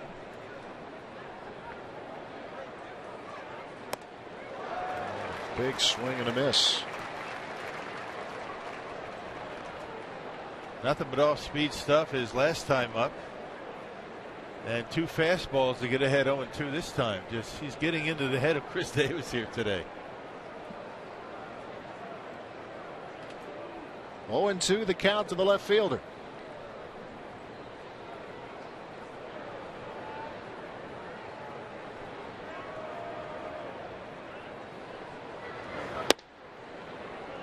I think he's still probably trying to get his rhythm back coming off the disabled list. Talking about Davis, surgery in early June.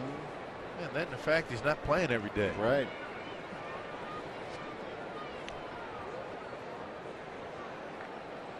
He's had to battle through a few things here in 2015.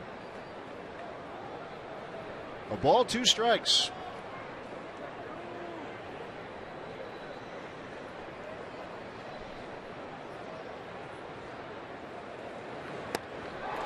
In front, and down goes Davis. On the changeup. 3rd time Chris has struck out today. That fastball, curveball, changeup, and Davis way out in front of that one.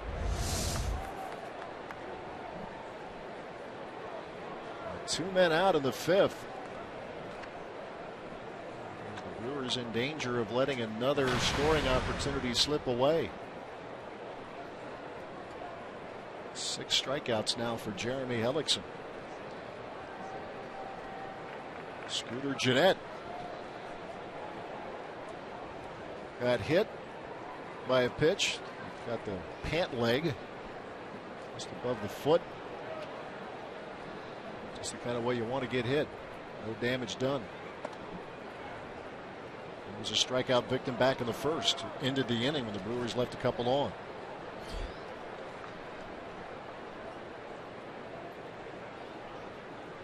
That pitch count, Hellickson had a busy 1st, and here in the 5th, 20 pitches so far. 85 now the total. Here's the 1-0. Not yet. Lucroy being checked. He's at second. Braun at first. I think he wasn't sure about the pitch that was called. I don't think he's worried about Lucroy stealing third base. You wouldn't think. You wouldn't think. Yeah, I don't think so. It'd be news otherwise, huh?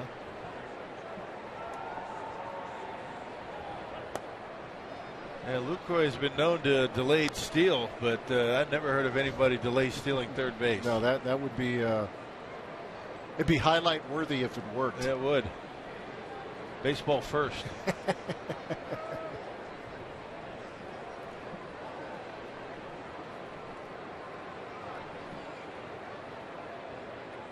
Two balls, no strikes to Gennett.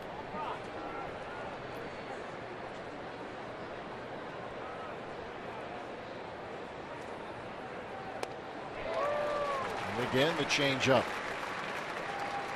Yeah, Brewers have seen a ton of those pitches the last couple of nights. Best pitch in baseball other than the fastball. Yep. Changeup. Especially against an aggressive team. Yeah. Brewers certainly fit that category. 2 balls, 1 strike. Sharply hit, but Goldschmidt is there. And 2 more are left stranded. 8 now left on base through 4 1/2 here in Arizona.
In the community. If you are a biking enthusiast, you will love joining Brewers Community Foundation for the inaugural benefit bike ride scheduled for August 8th, 2015. The ride includes 4 routes, 22 and 44-mile routes starting and ending at Miller Park, and 88 and 100-mile routes from Madison to Miller Park. Pedal to benefit 4 nonprofit organizations in town, which are the Urban Ecology Center, Dream Bikes, Penfield Children's Center, and the Miracle League of Milwaukee. Spend a fun day in the saddle, followed by a tailgate party and ticket to that night's Brewers Cardinals game. Matt? All right, Telly, thank you very much. Well, another low-scoring affair here, at least through the first 4 1/2. Diamondbacks pushing a run across in the bottom of the 4th. RBI triple from Jake Lamb.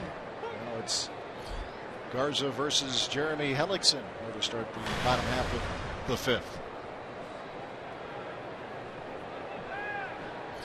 Another threat turned back. The Brewers have left 8 on, and they're now 0 for 9 with runners in scoring position. But down just a run and plenty of time to get a turn.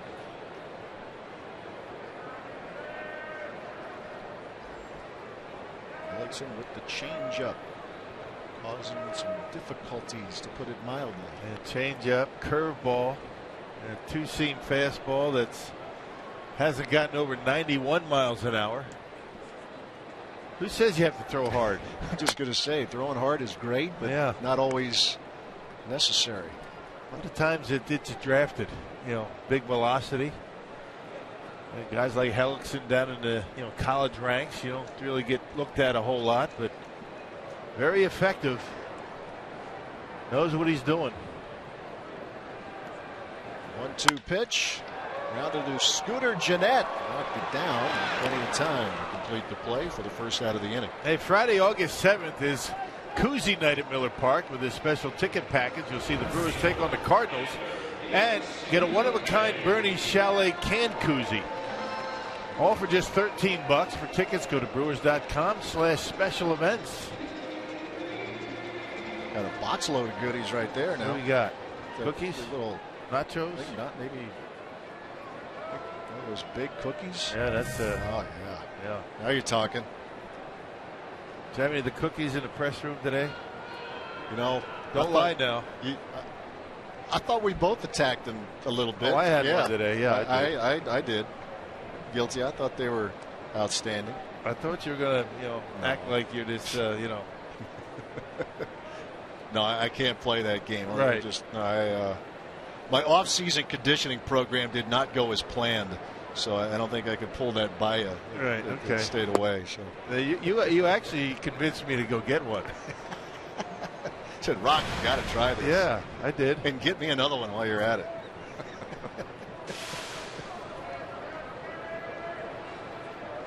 Ender Inciarte. Butt single in the first inning and rounded out the Lucroy in the third. It was a nice breakfast this morning. All the crew got together, you and I, and it was kind of a bonding opportunity. Deep, meaningful conversation, I thought. Right. It really was. Talked about feelings, had it all covered. It's great. Actually, it took a while before anybody to say anything, didn't it?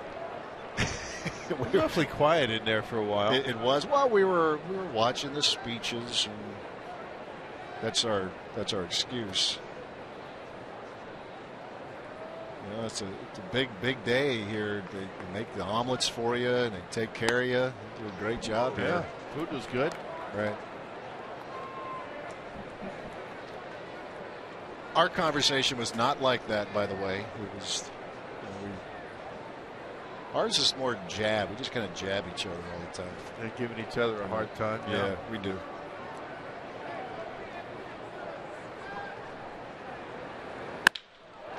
Inciarte with a drive back into deep right field, and that is off the wall. Braun will play it. Inciarte with his second hit of the afternoon. It's a double.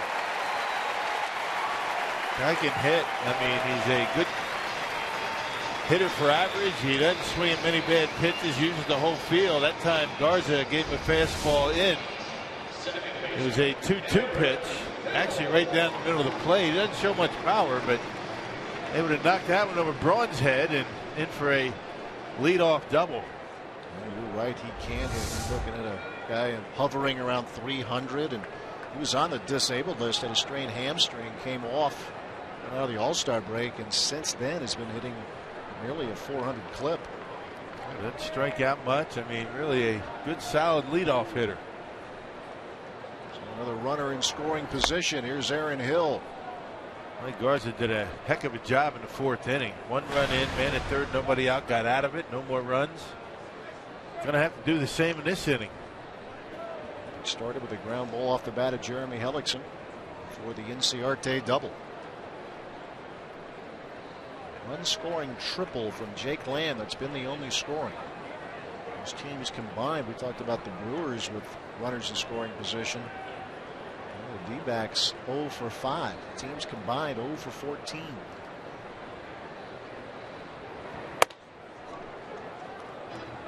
Aaron Hill, the 33-year-old veteran, back 6 years ago, and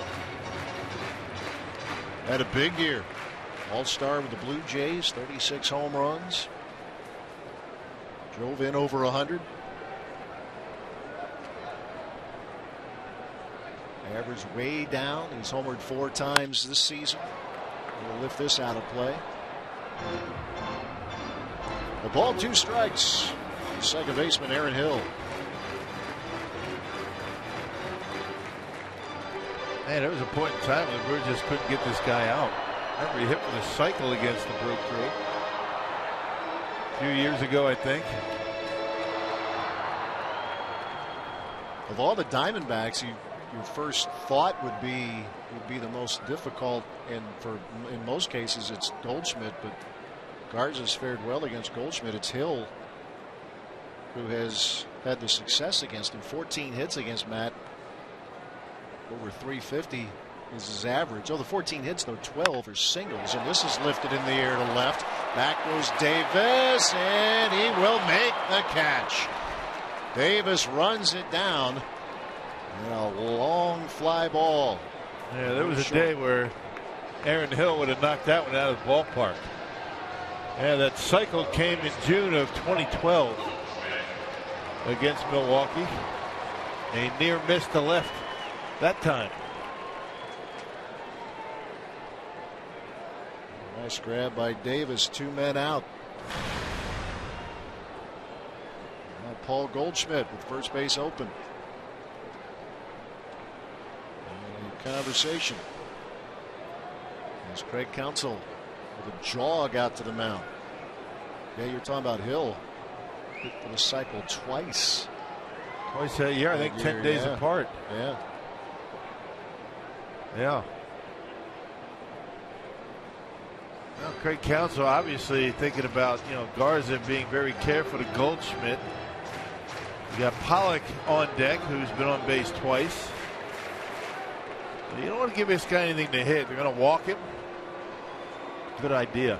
Yes, it is. Garza has had a lot of success against Goldschmidt, but need to be a hero now.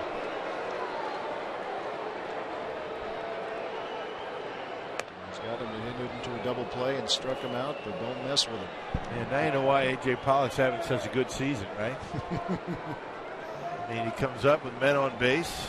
There are times when Pollock hits in front of Goldschmidt. He hit in front of Goldschmidt in the last couple of days. First game of the series, he hit behind Paul Goldschmidt. Friday, Saturday in front of him, and today behind him. And he will get this opportunity now. Either way, it's a pretty good spot in the lineup. Yeah, and walking him just with the raw stats, walking Goldschmidt makes sense on multiple fronts. His ability to drive the ball out of the ballpark, but those who followed Goldschmidt after an intentional pass are combined 0 for 18. There you go.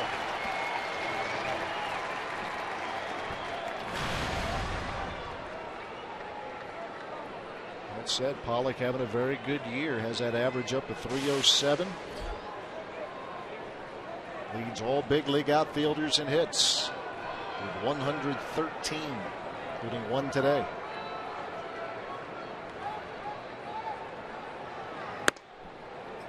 Fastball's in there.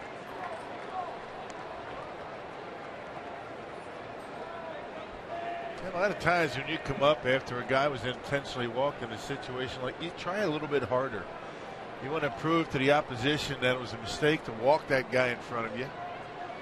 Maybe press a little bit, try and do too much. Maybe one of the reasons why these guys have not had a lot of success in these spots. This is hit in the air, shallow right, and make it 0 for 19 following an intentional walk to Goldschmidt. Good work again by Garza. Still 1-0 Diamondbacks.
This 1-0 lead over the Brewers. As promised earlier in the game, we have selected the Data Strong fan photo of the game. Tweet your strongest fan photo to hashtag with Data Strong fan for a chance to be featured in an upcoming broadcast brought to you by T-Mobile. Brian there at the park. Catcher stance there.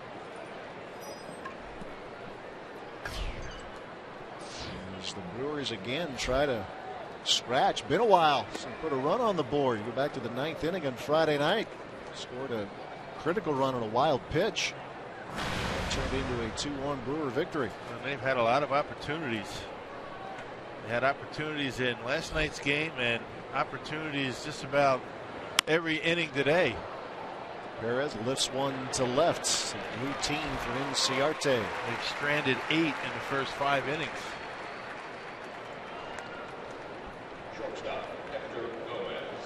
Perez retired to start the 6th, and here's Hector Gomez. You know what it is? It's a case for Hellickson. I mean, when the Brewers have men in scoring position, a lot of pitchers are going to try and throw hard to get themselves out of it. He just takes a little bit more off. Uses the aggressiveness of the hitter to his advantage. I mean, that's what veterans do. He's done it very well so far today. Just checking in, Gomez getting the start at short. Segura with a sore throat, a late scratch. Segura originally was in the lineup. Gomez gets the call.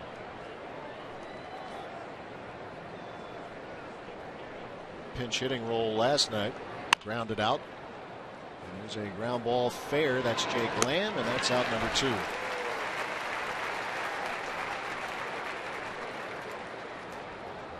Hellickson still rolling. Brewers have just 4 hits. Martin Maldonado, the hero of that game in late May, the 17-inning affair. Walk-off homer.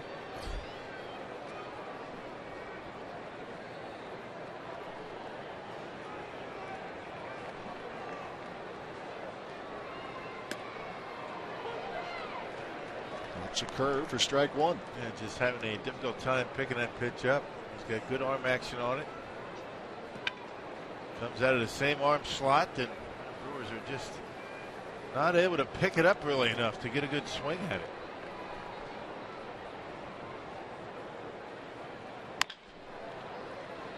Bouncing ball, and that's fair. Jake Lamb again, and it's a 1-2-3 inning. Jeremy Hellickson and the Arizona Diamondbacks still 1-0.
Sports Live as they bring you news and highlights from around Major League Baseball, plus the latest from the entire world of sports.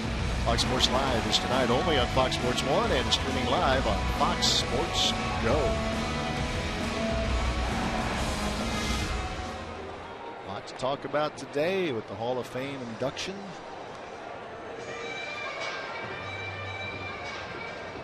Matt Garza has held the D-backs to just the 1 run. The Brewers have now gone a game and a half plus, actually, without scoring. Scored in the 9th inning Friday night and have yet to score since. Jake Lamb responsible for the game's only run. His RBI triple in the 4th brought around A.J. Pollock.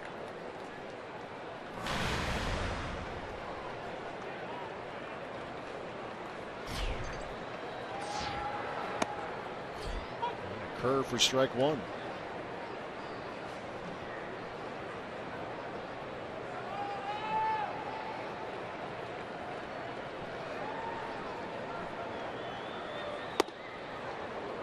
Lamb had to miss some time earlier this season. Had a foot injury, was on the DL, came off in early June. One of the very good prospects in the system. In fact, he was the organization's minor league player of the year last year. 24 years old. That's when Yasmani Tomas was playing third base. It was the situation when the Diamondbacks were in Milwaukee. That's right. This year started well. Tomas on deck. Lamb has 20 RBIs. 7 came in the first 2 games of the year. Won that job, beat out Tomas. The third base job. The ball, 2 strikes, or 2 and 2 rather. Some good young players, a mix of young players and a couple of veterans. Diamondbacks feel as though they have something they can build on in the future.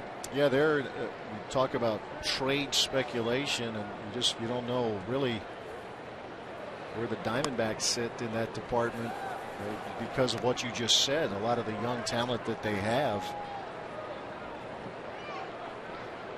Chip Hale has some pretty good young talent on this roster to work with. They're playing much better than they did a year ago, that's for sure. A lot of injuries last year and lost nearly 100 games. That is sharply hit and down the line and right. Jake Lamb, extra bases, on his way to second with a double.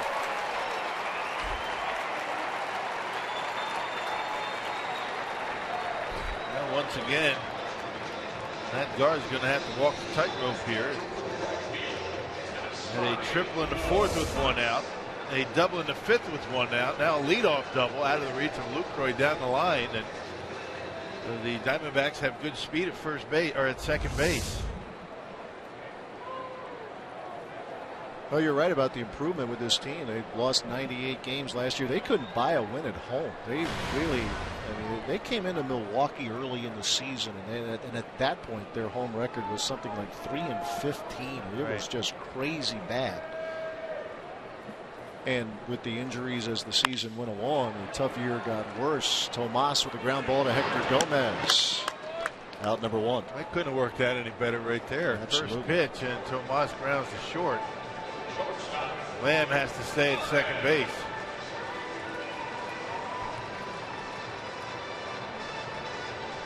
Nick Ahmed will be the hitter.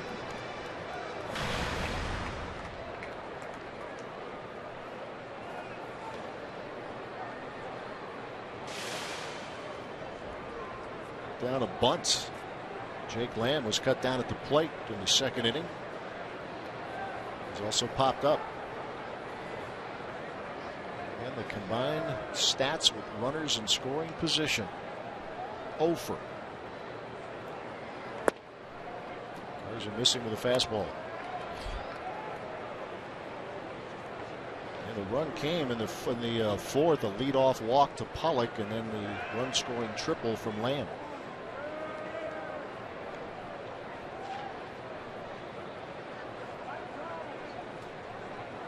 Cars are ready with a 1-0.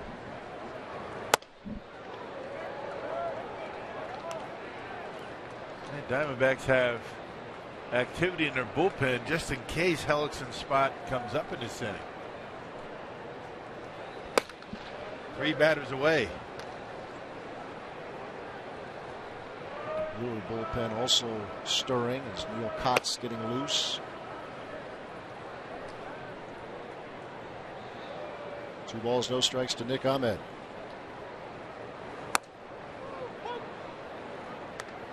It's Andrew Chafin, by the way, in that Arizona pen. 2 balls, 1 strike.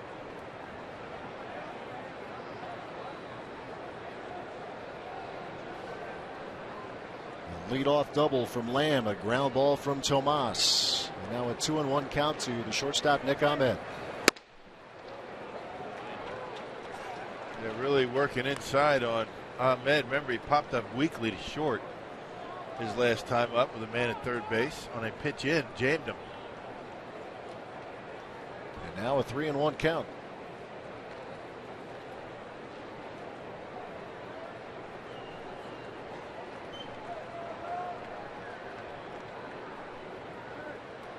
Pitch here.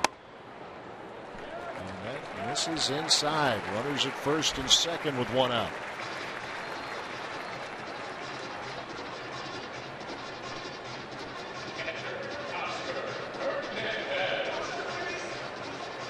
There's Oscar Hernandez. His 3rd walk given up by Garza. 1, however, intentional.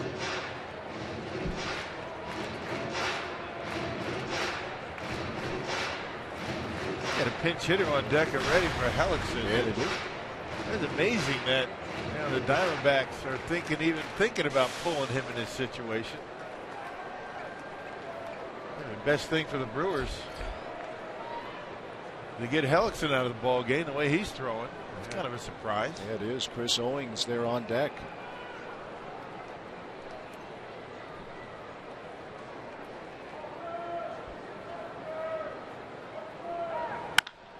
Sharply hit. That rattles around a foul ball. Well, Hellickson, the pitch count was starting to climb. It's still, I think, mid-90s. Chip Hale maybe sensing a breakout inning here. 1 out and 2 men on.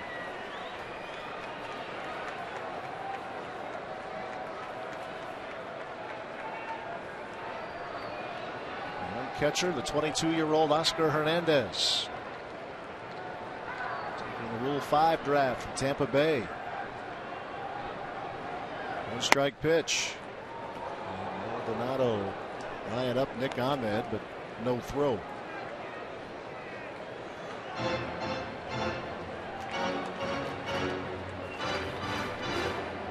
Another delicate situation here for Milwaukee. Brewers have left 8 aboard. The D-backs are stranded 6. 91 pitches from Matt Garza. Still throwing well. Off the fist and fouled it back. Jeremy Hellickson at 94 pitches.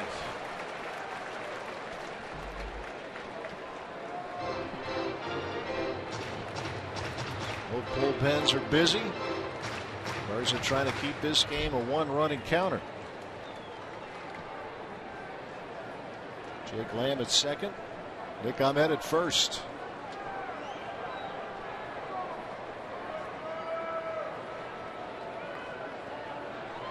Garza in his last outing against the Indians was an 83 pitch effort over 6. And a foul tip. And Maldonado able to secure it. And that is out number 2. Big strikeout for Garza. He's been getting his outs when he's needed it most.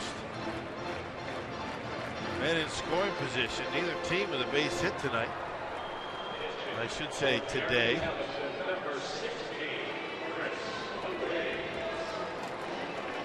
Garza 1 out away from getting out of this. All started with a Jake Lamb double down the right field line. Yasmani Tomas to ground to short. Nick Ahmed a walk and Hernandez a strikeout. And now Chris Owings will pinch hit.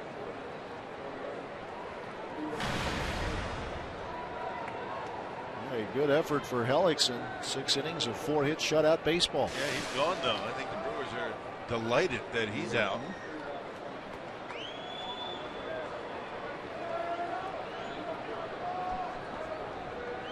Owings hitting .229. And he offered up. That's strike 1.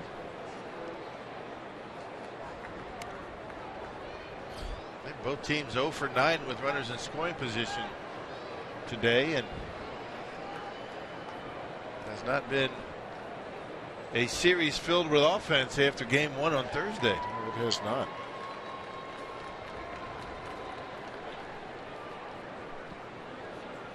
Brewers got a 3-run 9th inning homer from Ryan Braun on Thursday. Scored on a wild pitch on Friday. Their second and what proved to be winning run of the game. And that has been it. 0-1 to Owings. Pinch hitting for Hellickson. Owings hitting .229. And that average is going to go up as he hits one down the line. That's going to score Jake Lamb. That's going to score Nick Ahmed. A 2-run, 2-out double for Chris Owings, and it's 3-0 Diamondbacks. Yeah, that's a killer right there. Now that's why with Jeremy Hellickson out of the ball game, they got 2 runs. That's a fair trade for the Diamondbacks, and that was a slider that stayed in the middle part of the plate and just fair down the line. Inside that line by about a foot and cleared the bases. So the walk to Nick Ahmed was big in this inning. Counsell on his way to the mound. Well, Matt Garza was battling today, but Owings, the pinch hitter, hurts him with that 2-run double. The day is done for Garza. The lead is 3 for the Diamondbacks. We'll be back. Padres.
Craig Counsell going to his bullpen. Let's take a look at the leaders in relief presented by Marshfield Clinic and take a look at the winning percentage.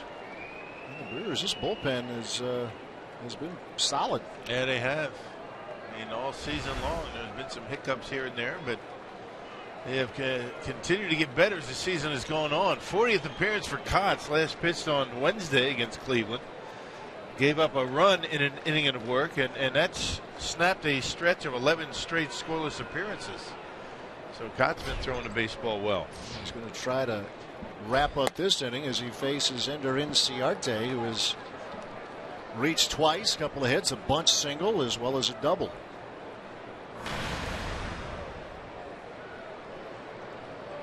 So a 3-0 game now. The Brewers have work to do if they want to earn a split.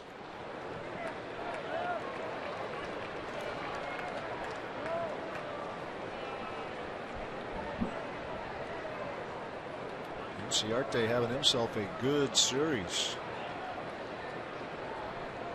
A team of 8 for 15. Here's the 2-0.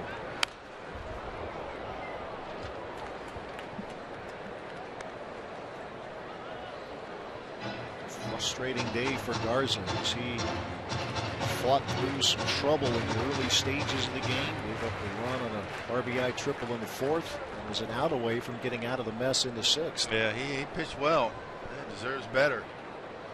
Brewers just not been able to get on the board back-to-back games. 2-1 to Inciarte. Runners going, pitch is taken, and getting third is Owens. And the aggressive nature continues, stealing third with 2 men out. You steal third with 2 outs, you better make it easily, and he made it relatively easily. Never want to make the third out at third base.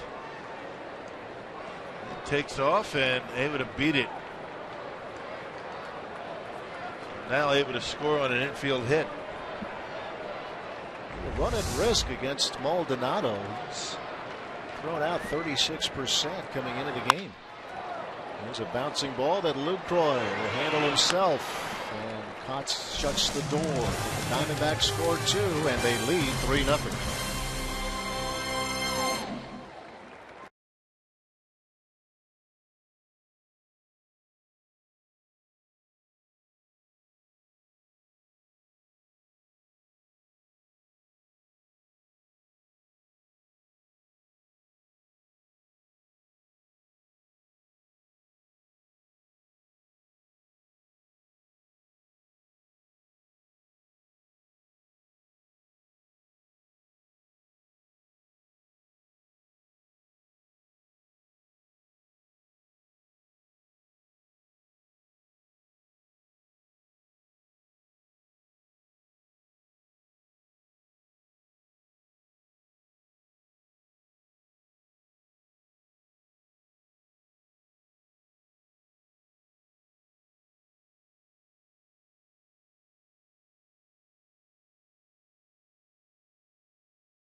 Moving to the top half of the 7th inning here at Chase Field.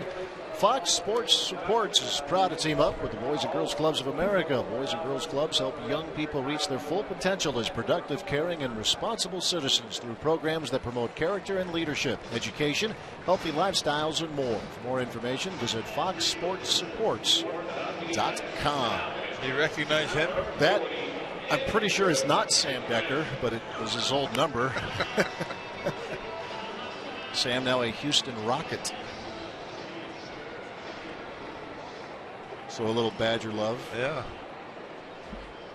Well, Andrew Chafin in game number 39. We saw him on Thursday night through a scoreless inning. 3 up, 3 down. One of 2 left-handers down in that bullpen. Oliver Perez, the other. He's been pretty good. He's been particularly good against right-handed batters this year. A 162 batting average against in his last 14 games. Shane Peterson will pinch hit. And this is a role he has excelled in, to say the least. 6 of 14 as a pinch hitter for the Crew. Peterson came in and played first base last night early when Adam Lind had to come out with the lower back tightness. Unusual to see a left-handed batter come in with a left-hander on the mound, but Carlos Gomez getting today off. Gene Segura a bit under the weather. Yeah, the bench perhaps quite short today for Craig Counsell. We talked about the pinch hitting productivity of this Brewers team, entering the weekend second best by way of average, only Philadelphia ahead of him. Darnell Coles. Counsell actually was a very good pinch hitter in his time as a Brewer. Had the most pinch hits of any Brewer in his career. Ended a strikeout there of Peterson. But that said, he's still been good in the role, and the Brewers have been good as a group pinch hitting. And Darnell Cole's talking about the preparation that goes into it, chatting with him about it yesterday. The homework that's required, the knowledge of the bullpen, back end, what it throws, when they want to throw it, get yourself ready. And John Shelby go back there in the batting cage to get these guys ready. You know, middle part of the ball game, they'll start hitting off the tee, maybe some soft toss. Most teams, just about every team, has an assistant hitting coach. That's John Shelby's job. Barra trying to bunt his way on and pops out to the pitcher. 2 men out. Well, those guys are always upbeat. They're very good at what they do, obviously. And they also know that in the course of the season, you're going to have some series or stretches of games that seemingly defy logic. A Brewer team that was pretty hot offensively coming in here against a pitching staff that has many figured, or at least assumed, could have its struggles, and Arizona has, but they've pitched very well. And the Brewers have been running into some bad timing to some extent.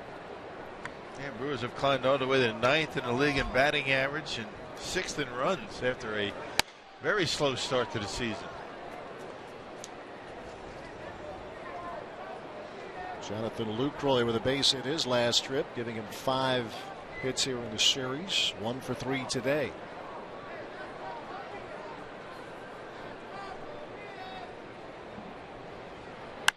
And sharply hit, and a diving catch is made by Aaron Hill. That's one you circle. It's hard to come by. And a terrific defensive play turned in by the Diamondbacks second baseman, robbing Lucroy of a hit. Still 3-0 Arizona.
This afternoon, series finale.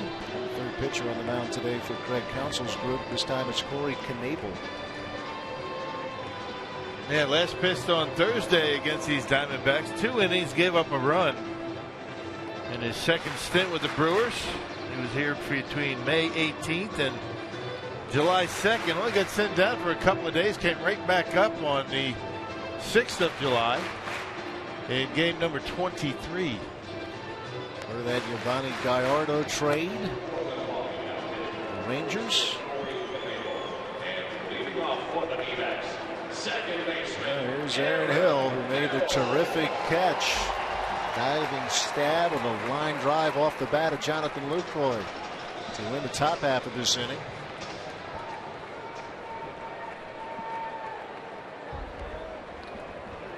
A team with a lot of young players. He's one of the exceptions, 33 years old, but still showing he can get some things done for you.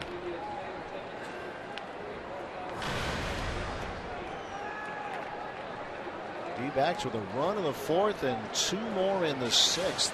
Chris Owings, a big 2-out, 2-run pinch hit double that ended the day for Matt Garza. Yeah, and another good outing for Matt Garza.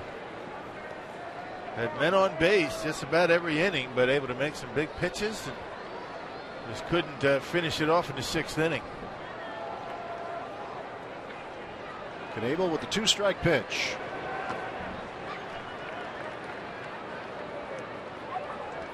This is with a curve. Hill, Goldschmidt, and Pollock here for the Diamondbacks in the bottom half of the 7th.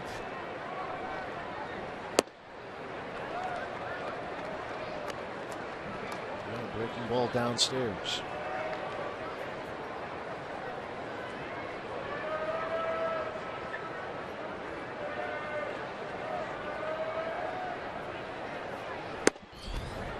Goes back to the Heat.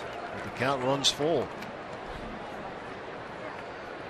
After today, the Brewers move on for 3 in San Francisco. Night games tomorrow and Tuesday. Afternoon matchup on Wednesday, and then a nice long homestand. Cubs, the Padres, and the Cardinals. It's a fly ball to right field. No problem for Ryan Braun. 1 out.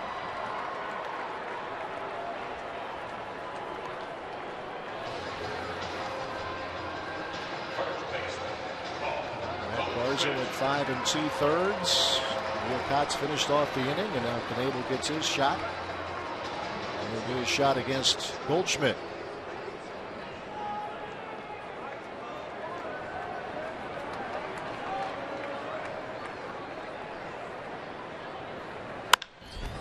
Sharply hit. Gomez cannot make the backhand stop.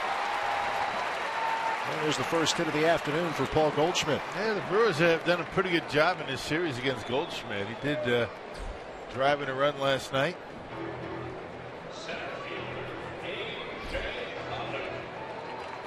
Yeah, run scoring double in the first inning last night, but Garza did a terrific job against him today. Got him to hit into a 6-4-3 double play, and Brewers have struck him out. Have done a good job pitching around him when they've had the chance.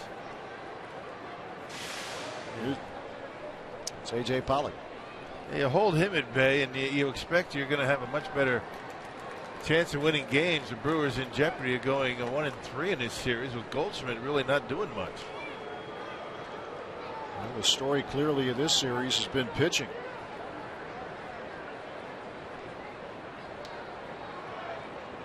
And the Brewers has been pretty good too. Tough outing for Mike Fiers in a night where the stuff wasn't bad at all. Jimmy Nelson, Taylor Youngman. Garza today was battling. Except for Thursday, he can't lay it on the pitching staff. Offense has not scored since Friday night. The series started with Zach Godley making his big league debut.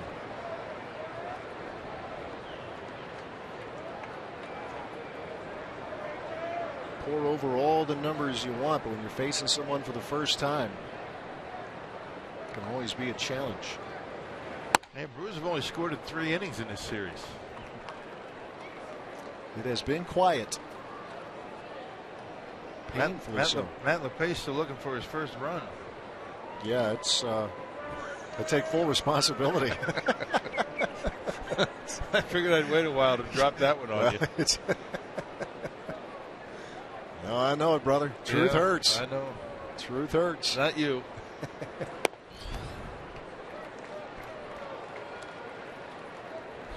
3-0 now to Pollock.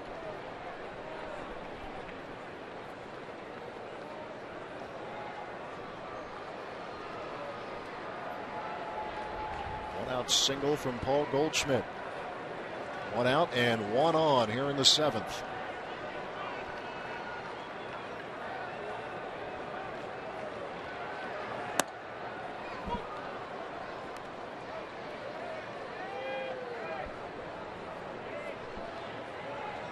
Kyle Loesch will get the call tomorrow. Willie Peralta back off the DL on the hill on Tuesday. Good to see him back. See if the Brewers can get a rally going here. First, hold off the Diamondbacks in the bottom of this inning and get something going in the 8th.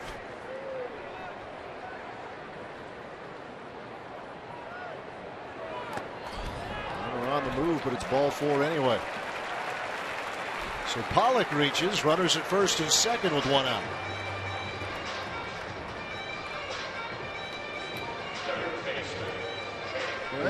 Yeah, you wonder how long Willie's going to be able to go in his rehab stint. His last time out went 75 pitches. Maybe get him to 90 in San Francisco.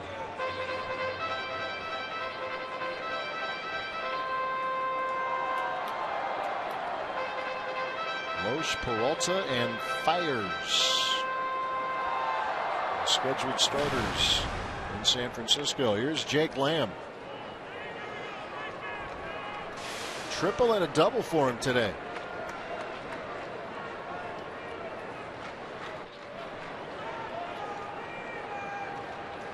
Corey Knebel into some trouble in the 7th inning.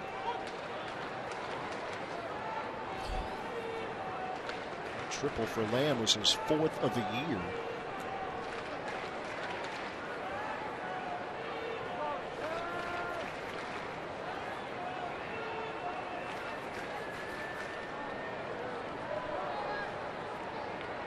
The 0-1 pitch.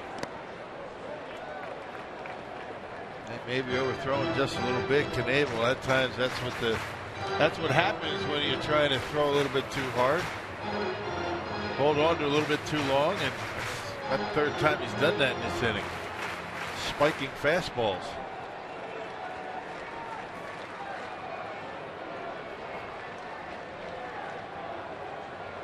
One and one the count.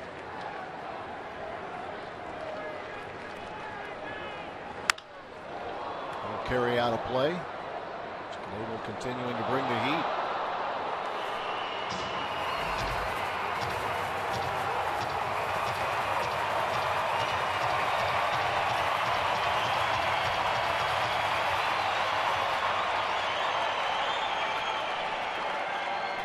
Another multi-hit game today. It's 5 of them now over his last 12 starts here at Chase Field. The 1-2 in a moment. 3 runs, 8 hits for the D-backs. Nothing on 4 hits for the Brewers. Teams have combined to strand 15 runners, 8 for the Crew, 7 for Arizona.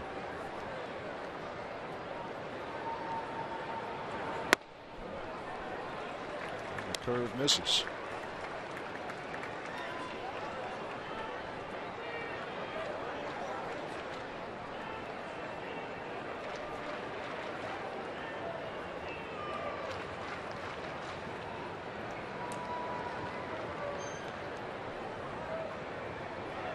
The 2-2.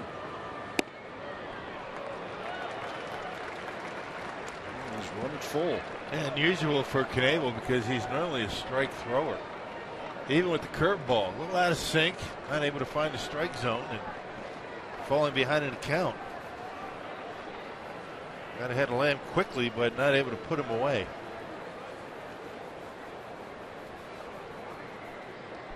Payoff pitch coming. Checked the swing and fouled it off.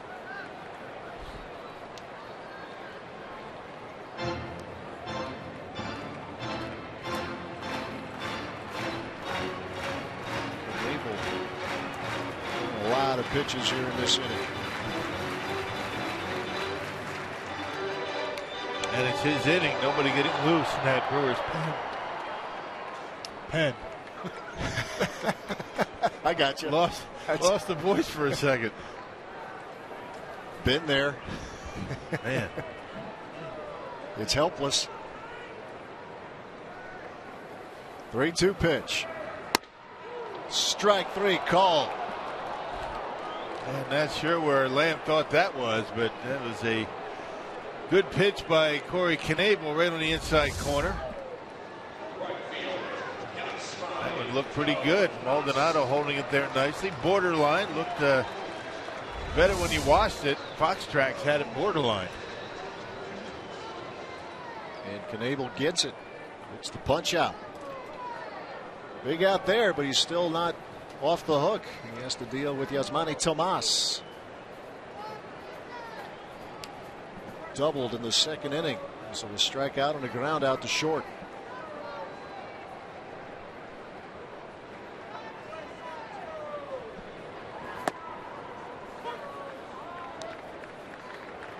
Starts in with a curve for strike one.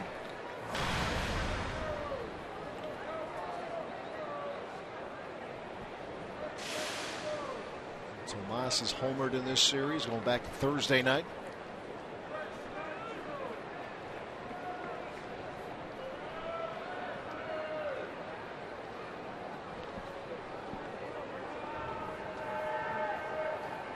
Goldschmidt at second, Pollock at first.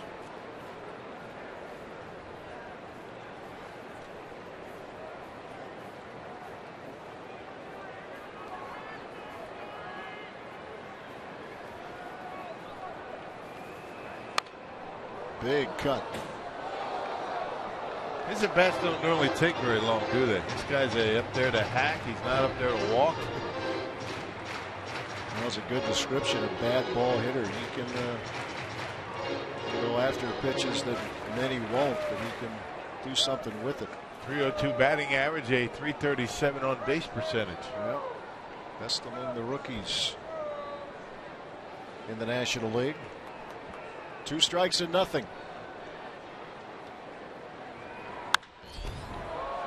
Down the line and right, and this will carry into the seats.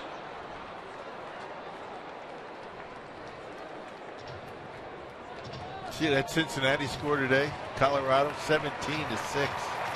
The Rockies over Cincinnati. Lorenzen, they laid 8 runs on him. Axelrod came into relief. 8 runs in an inning and 2/3. Yeah, Lorenzen 2 1/3. Both gave up touchdowns. Man. +2. Yeah. Mike Trout having another monster day today. Look around baseball. 0-2 pitch. Popped up, and this will carry into the seats.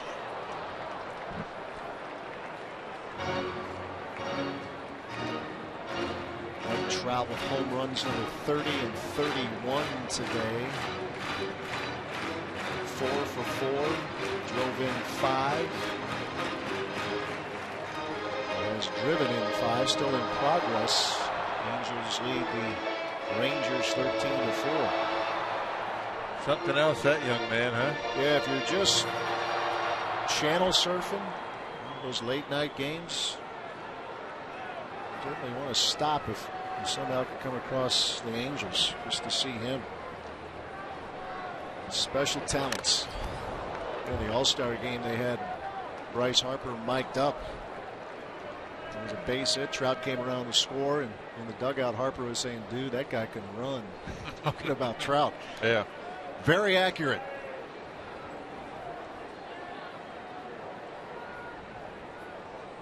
Still 0-2 to Yasmani Tomas.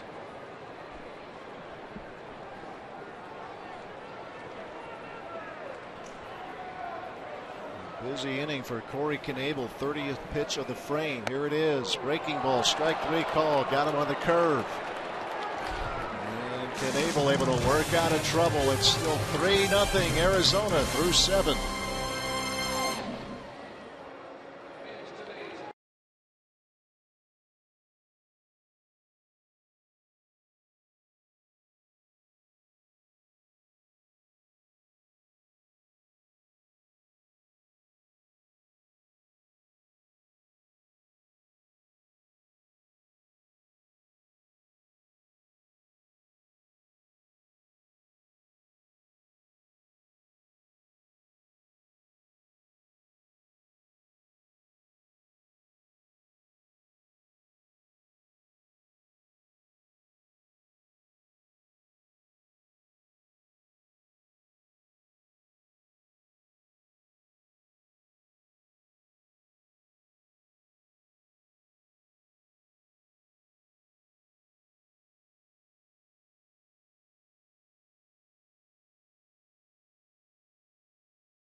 The crew, Corey Knebel, had to work for it, but he got out of the inning. It's the Marshfield Clinic shining moment of the day, and it gets no better for these four gentlemen inducted into the Baseball Hall of Fame. Craig Biggio, John Smoltz, Randy Johnson, and Pedro Martinez. All inducted today in Cooperstown. Yeah, we heard the first three speeches. We missed Pedro. The sweet suit he's sporting right there. See the patches on the side? That going. Eager to hear what he had to say later tonight. Check out the replay. David Hernandez now out of the bullpen and on the mound for Arizona. Hernandez 14th appearance and a 386 earned run average. Give up a couple of home runs, a high opponent batting average over 300. Hernandez last pitch against the Marlins on the 22nd and tossed 2 scoreless innings. Yet another one of those pitchers coming back from Tommy John surgery. It's cost him all of last year. Braun, Davis, and Jeanette here in the 8th inning. First pitch swinging. Ryan Braun lifts a fly ball back into right field and at the edge of the track and just on the track now Tomas for out number 1. Yeah, I heard him talking during the Hall of Fame inductions. I mean, the guys MLB Network talking that John Smoltz, the first pitcher to have Tommy John surgery to be inducted into the Hall of Fame. Yeah, well, we're going to see probably a few more, I guess, or the potential of it as time goes on. It is just more and more are having that done. And a lot of guys, I mean, more than you would think, that have had it twice. Here's Chris Davis.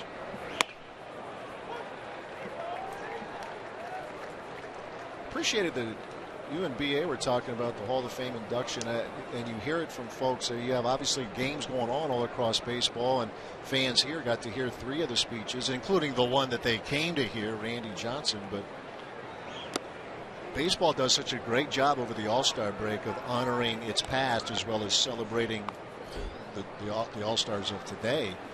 But you just wonder if there's maybe a better slot to have the induction ceremony, maybe more of a standalone. Something to think about. But as you said, and we have seen some of the footage of it, ton of people in Cooperstown today. Yeah, and you might get a few more Hall of Famers that have been recently inducted that are still in baseball. You have some of them that are broadcasters. Take Bert Blyleven, for instance. I think Bert was there for that, but again, I mean, if you have it in a time where there's no game, you might be able to. Everybody might be able to check it out. It's nice that they did that on the scoreboard today. Yeah, it really is. And the one thing you watch the speeches and you see you get as many past Hall of Famers as can get there, and it's a memory lane. You just look across the stage where the greats of the game are sitting and welcoming in the newest inductees. Don Sutton tells me he always looks forward to that. He's still on the radio with the Atlanta Braves, and they give him time off to go to Cooperstown, which they should. It's a terrific celebration. Randy Johnson said it well. He said it's the greatest fraternity of all time. Yeah. Well said. I would agree. A 3-2 pitch. Davis swings and does not get it. And it has been a rugged afternoon at the plate for Chris. Yeah, this time a fastball by him. Hellickson gave him fits with that off-speed stuff, and a forgettable day so far for Chris Davis. That is strikeout number 8 for Arizona pitching. First, of course, for Hernandez. 2 men out. Base is empty for Scooter Gennett.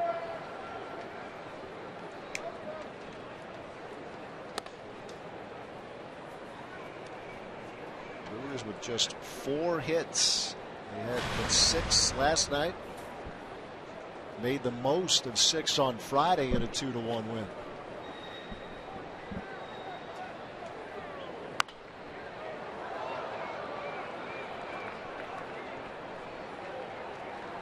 Ball a strike to the second baseman.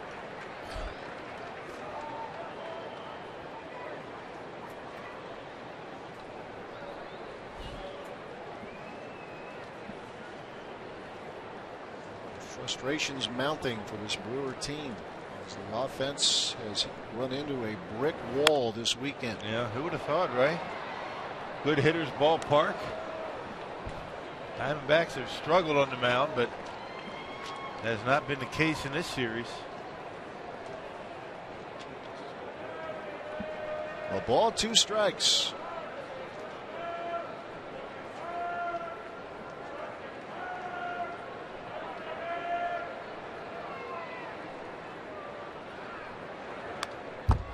Chases one upstairs and gets a piece.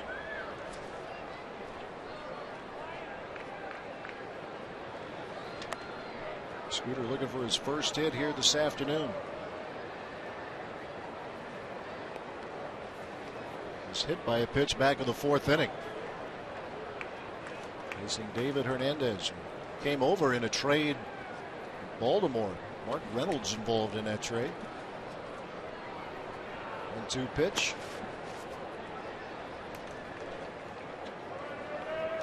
This with a breaking ball.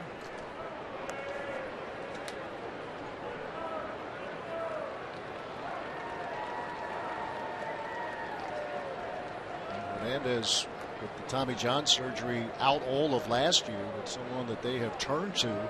74 appearances in 2011, 72 a year later. And he takes care of Jeanette. Back-to-back strikeouts, a 1-2-3 inning for Arizona. Still 3-0 Diamondbacks.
Two-run double in the 6th. Popping it open a little bit. Chris Owings with the big hit off Matt Garza. Now David Goforth on the mound for the Crew. They pitched Thursday here in Arizona. Gave up a couple of runs in an inning of work. And it came up on Thursday from AAA Colorado Springs. He was 0-3 with 3 saves and a .237 earned run average. Only allowed 1 home run. 3rd time he's been with the Brewers this year. 4th pitcher today. Garza started, followed by Kotz and Knebel. Hectic inning for Knebel, but worked through it. Gave up a hit, a walk, struck out a pair to get out of trouble. Nick Ahmed will lead things off.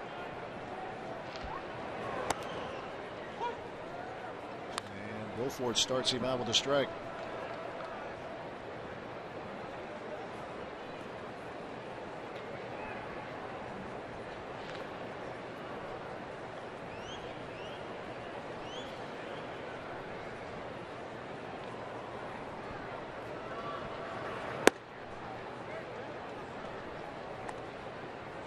The third time up, as Rock said, for David Goforth.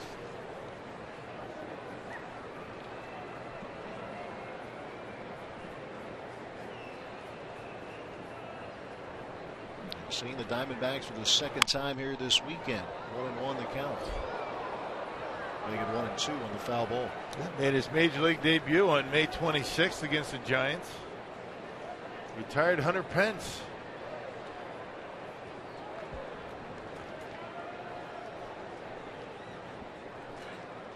Maybe we'll see him do that again. Yeah, he'll have that chance, perhaps. Matt Garza went 5 2/3. Neil Kotz ended up finishing that inning, and then Knebel worked the 7th. Story of good pitching, missed opportunities for the Brewers, stranding 10 last night, 8 so far today through 8 innings. Diamondbacks have left 9 men on. Also had a couple of big hits. Popped back out of play.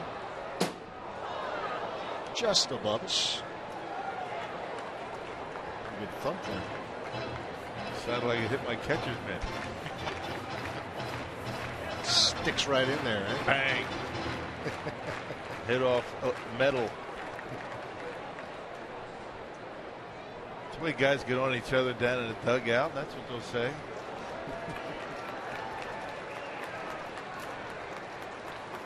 2-2 the count.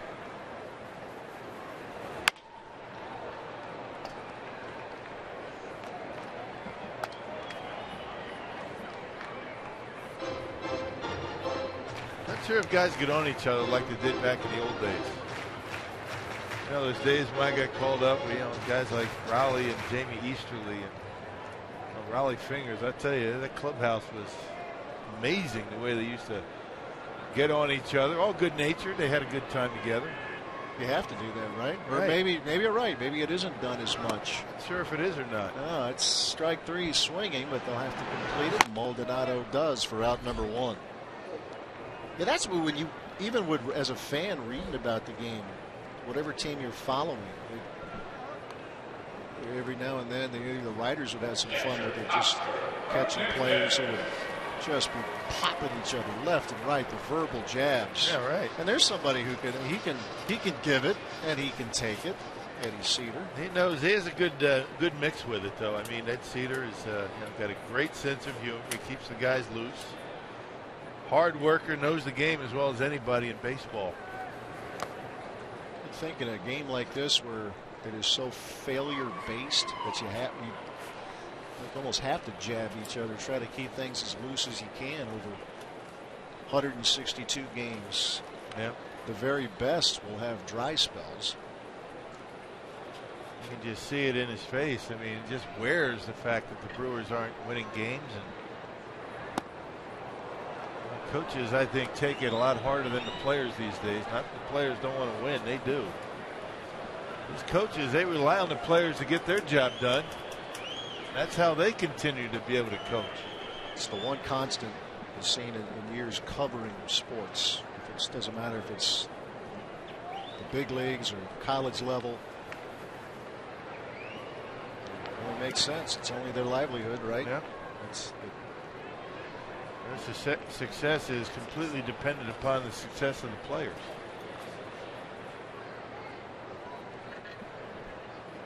Make no mistake, this is a group that's a little frustrated this weekend. Playing some pretty good ball. Had some things stabilized after that bad start. Just running into a tough stretch here and knowing that the Giants are waiting for them. Giants beat the A's, by the way, today 4-3. But the one thing, Rock, you're around Craig Counsell every day, and me, it's as a Philly guy, but he seems like a great job of staying level, not getting carried away. That's how he was as a player. Smart guy. Knew what he could do and couldn't do. Understands how difficult this game can be, and there are highs and lows. And so as long as your team is playing good fundamental baseball, not making errors, making a lot of mistakes, everybody understands that offense is going to come and go. And right now, it has been non-existent for the Brewers in this series. But that won't last forever.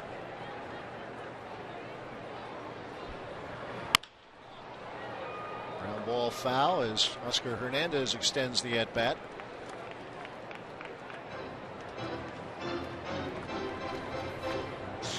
Big league career just starting for this young man. And going through some of the struggles that players will when you're just starting out. 17 plate appearances. He has struck out 10 times.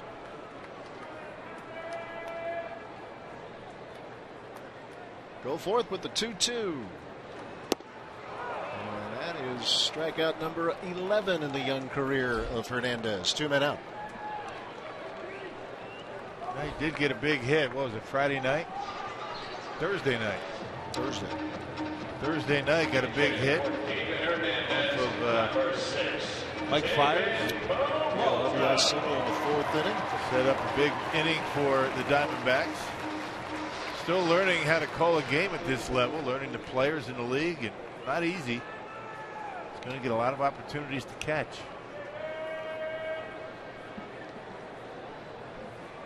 Pinch hitter now, David Peralta. Taking his cuts against David Gilforth. One-time pitcher, now outfielder.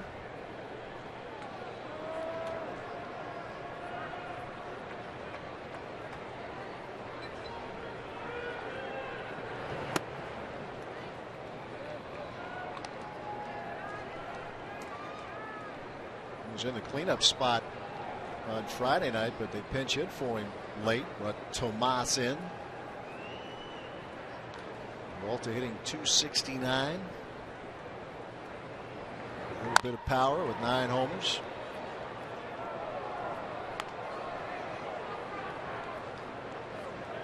About earlier in the weekend, started as a pitcher. That didn't work out. A couple of shoulder surgeries. Back to his home in Venezuela. And what about the process of making himself into an outfielder? Yeah, still learning how to play the outfield. I mean, when you think about it, it's a pretty good young outfield here. Inciarte, a good player. He can cover some ground, as can the Brewers outfield. Yeah, Pollock in center. So yeah, they have some position players they can build this thing around, and Paul Goldschmidt's the gold standard. No pun intended. No. Very accurate. Well said.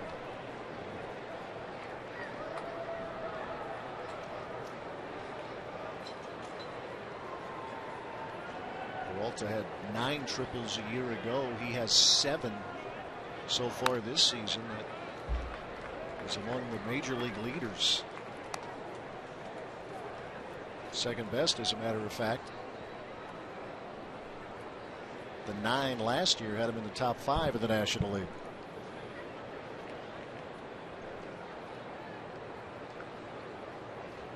At one point was playing independent ball, the Wichita Wingnuts.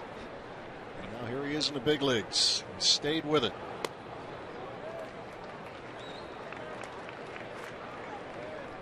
Two balls, 2 strikes.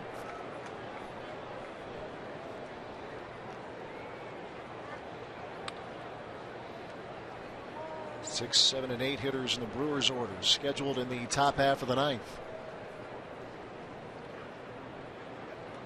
David Goforth has recorded back-to-back strikeouts here in the 8th. A 2-2 count on David Peralta. Soft liner, Jeanette on a hop. And getting over there is Lucroy, and not in time. Yeah, just couldn't get there in time. He went after the baseball initially, and good hustle by Peralta. I think Craig Counsell's going to want to take a look at it. Lucroy goes after it and then realized I better get over to first base. There's nobody there. And he beat it. He beat it. And Jeanette, nothing he could do. He had to wait for Lucroy to get to first, and that's going to be a hit. Hit number 9 for Arizona. And the one thing you possibly say is that, you know, as a pitcher, when you hit a ball, see a ball hit in that direction, you have to cover because a lot of times the first baseman will take off after it. So a bit of a mistake by Goforth, not getting over there to cover. So a 2-out base runner for the Diamondbacks. Back to the top of the order, Ender Inciarte.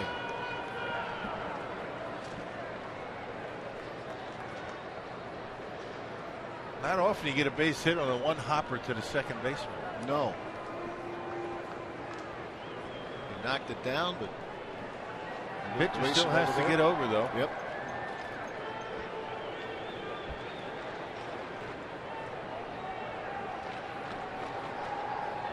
Inciarte's had himself a good series at the plate. Signed with the Diamondbacks back in 08.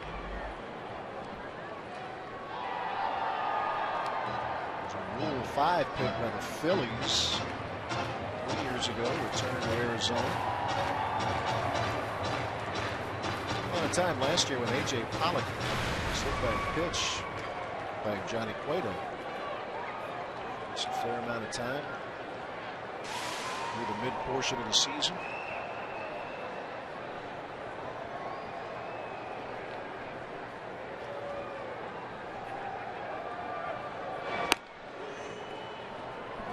Checking Peralta.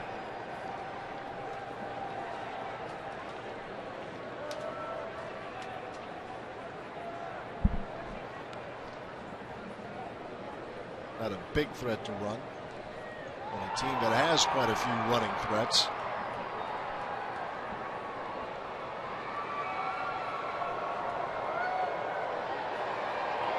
Oh, 1 pitch coming. Lifted in the air to left. Davis on the run and makes the catch just as he reaches the warning track. Inning over. Last chance for the Brewers. Go to the ninth.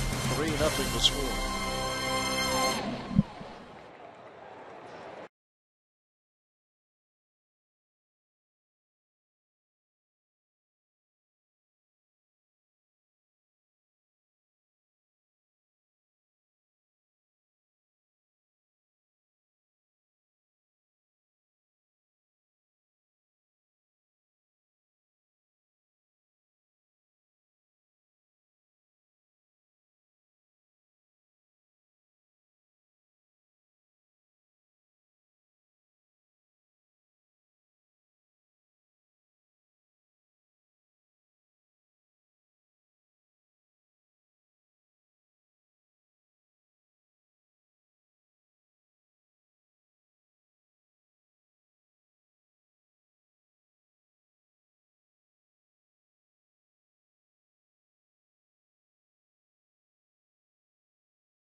Book your stay now.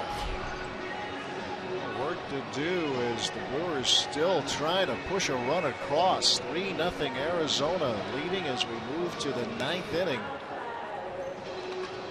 And Brad Ziegler on the mound looking to finish this one off. Yeah, picked up save number 16 last night. 16 for 18. This will be 3 days in a row for Ziegler. Gave up a run on Friday night. That was a difference in the game. They're looking to nail down number 17 here this afternoon. Got exciting last night. Brewers loaded the bases with 2 men out, but could not cash in. Hernan Perez leading off. Brewers trying to avoid shutout in back-to-back games. That has not happened since mid-April of 2013 against the Cardinals. April 12th and April 13th of 2013. And Brewers have been shut out 10 times this year. Mets are they lead all of baseball. They've been shut out 14 times. Well, the Brewers yet coming into the series, and the top offense, at least in terms of average, going in the National League. Actually, a few offensive categories in the month of July, better than anybody. There's a ground ball to Aaron Hill. That's out number 1.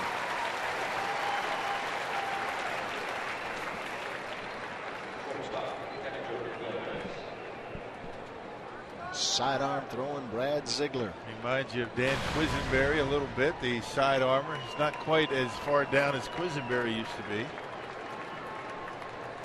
He uses that awkward delivery. Very tough against right-handers. Bouncing around in the minor leagues and develop that delivery. Facing Hector Gomez now with 1 out.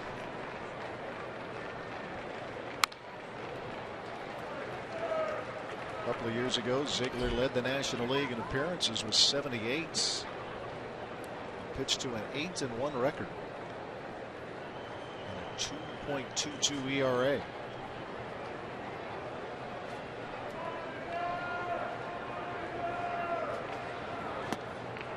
It's a lot of ground balls, as you would imagine. And sometimes it's the delivery that makes you successful. And Pat Neshek, that very unusual delivery that he has, another right-hander. Anything to disrupt the timing.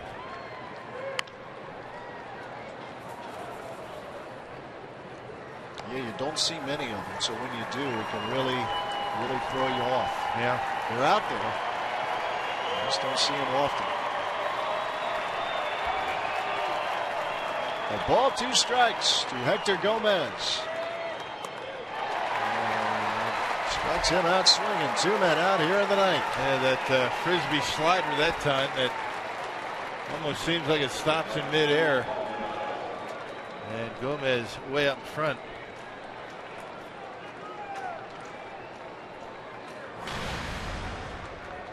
Brewers down to their final outs. Here is Martin Maldonado.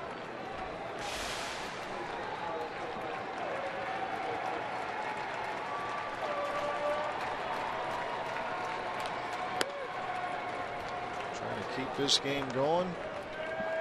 Carlos Gomez, bat in hand, making his way to the on deck circle. Last night Ziegler retired the first 2, and then the Brewers ended up loading the bases before Ziegler was able to get Gerardo Parra on a called 3rd strike to end the game.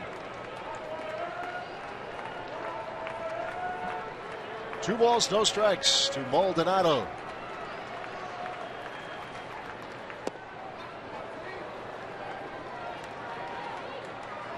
See if he's going to do it again. Yeah.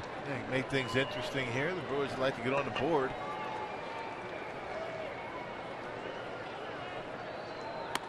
And it's a 4-pitch walk. Last night, after he retired Carlos Gomez and Scooter Gennett, Segura singled. Hernan Perez singled. Chris Davis drew a walk. So now Carlos Gomez get an opportunity as a pinch hitter.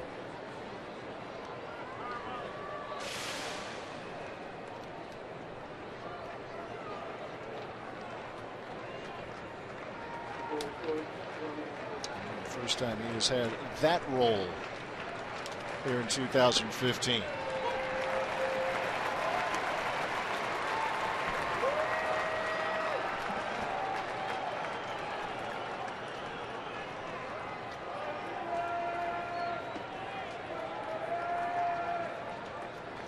One strike pitch.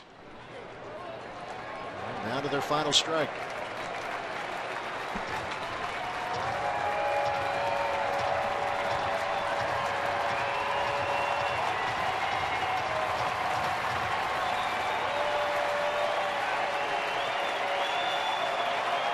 1-2 to Gomez.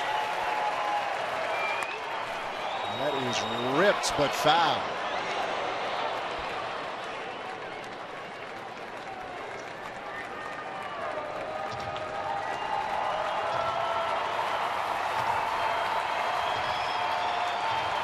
Gomez reaches. Gerardo Parra is waiting.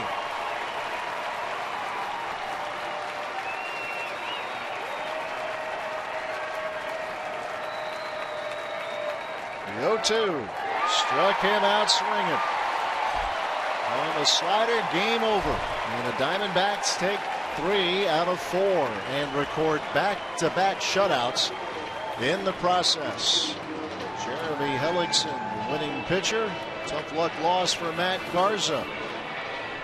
As the Brewers fall to Arizona this afternoon, 3-0. Time now for Brewers Live postgame. Let's send it to the Fox Sports Wisconsin studio and Jeff Grayson.